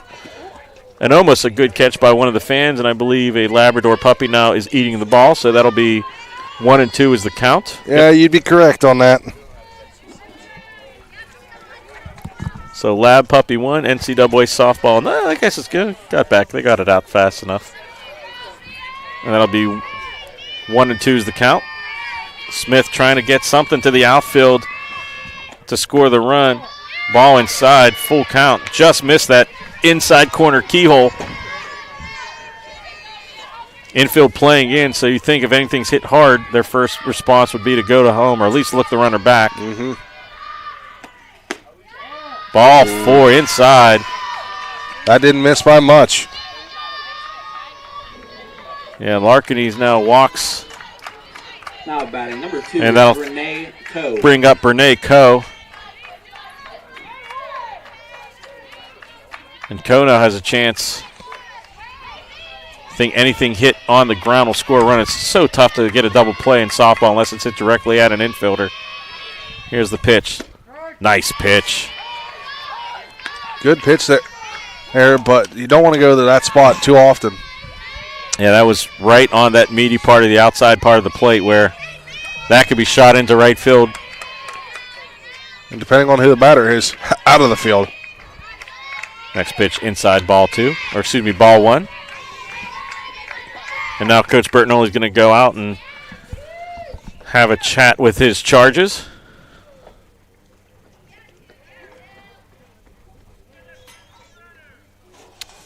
Now as Coach Bertinoli talks to his charges, the UPJ squad will go over and talk to their head coach over in the third base coach's box.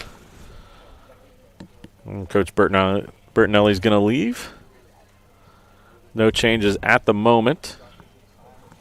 But we have seen this before where coach will go back in and assistant coach will come in to make the change. But 1-1's the count. Runner on first and third. Nobody out. And there's about a dozen different ways that runner from third can score without a base hit. So not an actual number, but it's a lot. It's more than 1. It's less than 50. So 1-1 the count for Larkany's. Here's the pitch. Shot to right field. Henderson going to come on gunning. There's going to be a play. Henderson's throw to the plate. It's there, and Charity Henderson with the cannon double play. And the Vulcans will go to bat down by 1 and a chance for a walk-off. We talked about the cannon, Johnny. What a play there by Charity Henderson. And as soon as I saw her lining it up, I knew something was coming. How close of a play at home are we going to see? I didn't think we were going to see that close. And I tell you what, when that ball was hit, I thought that was going to be deep enough, but Henderson doing a great job of lining herself up, getting everything aligned, and that ball was on a line, caught waist high, tag applied by Postler, and Calfornia has a chance now down by 1 to possibly walk this off here. Due up for the Calfornia Vulcans, Michaela Schlossler, Kayla Rister, and Fiorelli. So Schlossler and then the top of the order. So is lining up, though, for Calfornia to maybe make a run here as the lineup's going to turn over. And Schlossler's had a couple really good at-bats in this ballgame. And Schlossler coming into today. Hey, she went down looking the first time, flew on out the left. But I wouldn't be surprised to see her actually get something going on. And Smith back out there in the circle once again. And Smith surviving a 3-run shot in the bottom of the 6th. Pitched a whale of a game so far. Her offense picks her up with 2 in the top of the 7th, courtesy of a home run. But then the Vulcans have all kinds of momentum. Charity Henderson, we talked a moment before how hard it is to get double plays with balls in the infield, but didn't take into account the 9-2 DP for the Vulcans. So Schlosser now, bottom of the 7th. Now batting number 55, Michaela Schlosser.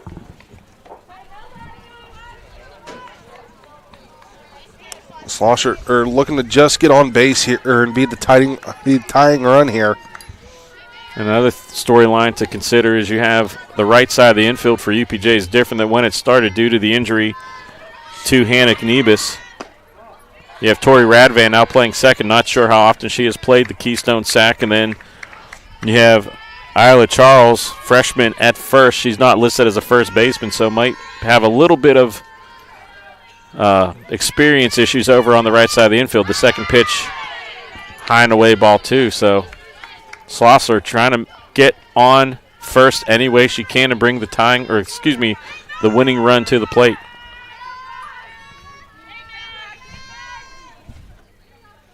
Here's the 2-0 from Smith.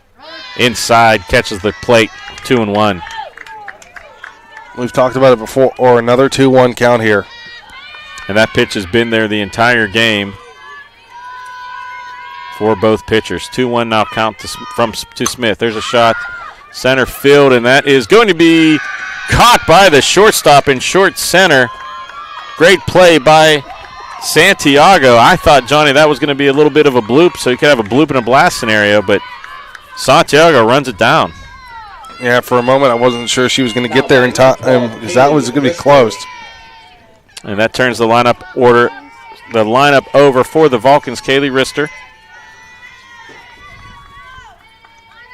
2 outs away for UPJ for sweeping this doubleheader. There's the first pitch, high and inside, ball 1. Excuse me, no, they call it right on the inside corner for a strike. So Rister now stepping back in behind the count, 0-1.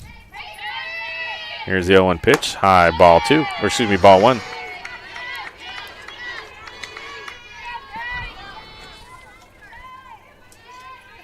Rister spark plug out there at the leadoff position.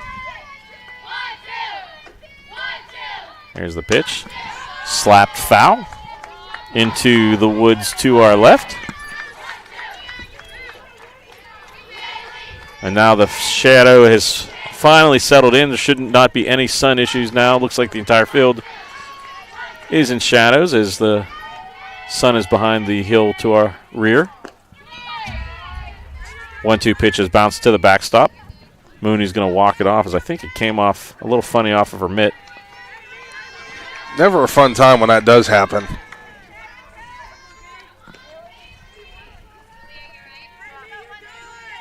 She looks in, says she's okay to her head coach. 2-2 is the count. Here's the pitch.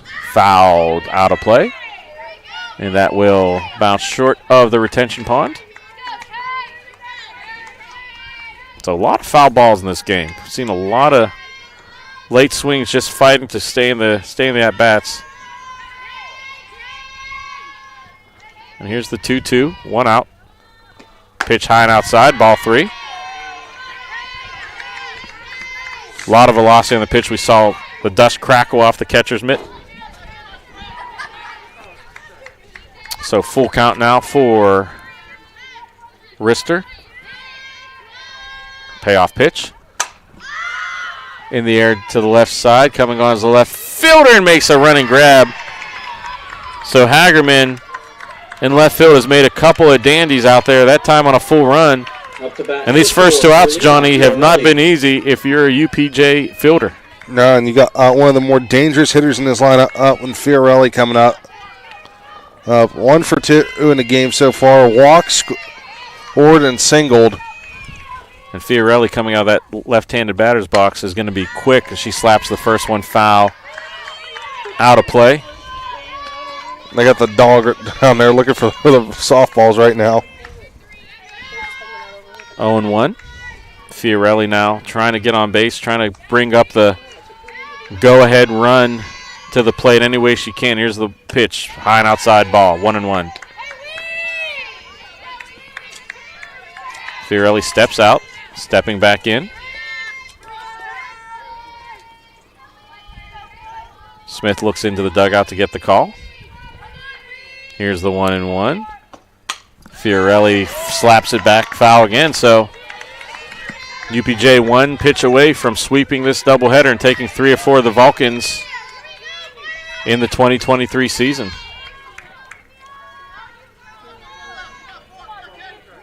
And 1-2, Fiorelli steps back in. Smith looks, deals outside, ball 2, 2-2. Good waste pitch there, Johnny. Yeah, trying to get her to go fishing outside, but held on to that one, so it's going to even the count at 2-2. 2 balls, 2 strikes, 2 outs. California trailing by 1 down to their possibly last pitch. And that's fouled out of play once again. So Fiorelli's fighting right now. So trying to do anything she can to represent the tying run on base and bring up the go-ahead run in the form of Brittany Wilson. So here's the 2-2 pitch once again. Oh, just on the outside. That was a tough pitch to take, but Fiorelli takes it for a ball. And now we're at a full count. Payoff pitch now for Mia Smith and the Mountain Cats. Fiorelli digs in. Here's the pitch. Swung on it, slapped to left field, and there's a base hit. California is still alive. Hagerman gets in front of it. And Fiorelli has a lot of speed out there, so don't count out California down yet. Wilson. Down to their last strike. Brittany Wilson comes up. She has a little bit of pop in that bat. 1 for 3 on the afternoon. Single, lined out on the third and struck out. Be great to see Wilson get her first home run of the year here. Wilson coming into this game has 12 RBIs. Here's the pitch. Outside, ball 1. Say Fiorelli, he not dancing too far off the bag there. We've already seen one runner get picked off today. And if Wilson can get ahead 2-0, you got to like California's chances here. Here's the pitch to the shortstop. Santiago throws to first, and it's safe. It's going to be dropped by the first baseman. And, Johnny, I talked about that, a little bit of inexperience as that ball was a short hop and dropped by Charles. So now the go-ahead run, the tying runs at second, go-ahead runs at first. Caitlin Ochtermeyer. And the most dangerous batter in this entire lineup. Yeah, Caitlin Ochtermeyer with a chance to maybe send California home happy here. So the Charles Ayers puts the tying run at first, or excuse me, at second, go-ahead run at first, and the first pitch catches that inside spot for a strike. Rally caps in full effect in the Vulcan dugout. Ochtemeyer coming into this game has 2 home runs, 26 RBIs. Here's the pitch. Popped up, foul out of play. Might hit the Porter-John on the fly. Just misses it.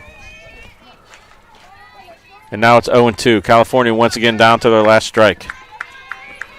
We've seen it twice so far. A base hit and a reach by error. Calfornia fights off the ropes. Umpire had to go restock the inventory after all those foul balls. And Ochtemeyer trying to make sure this might be the last pitch needed. If she can send one into the gap with so much speed out there, something to the gap would win the game for the Vulcans. 0-2 pitch. Swung on, hit to left center field. Back and taken by the center fielder. And that's the ball game. Ochtemeyer just misses it, so Calfornia gets swept by UPJ, losing game 2 4-3. And that's it for all of us here. Thanks to our crew.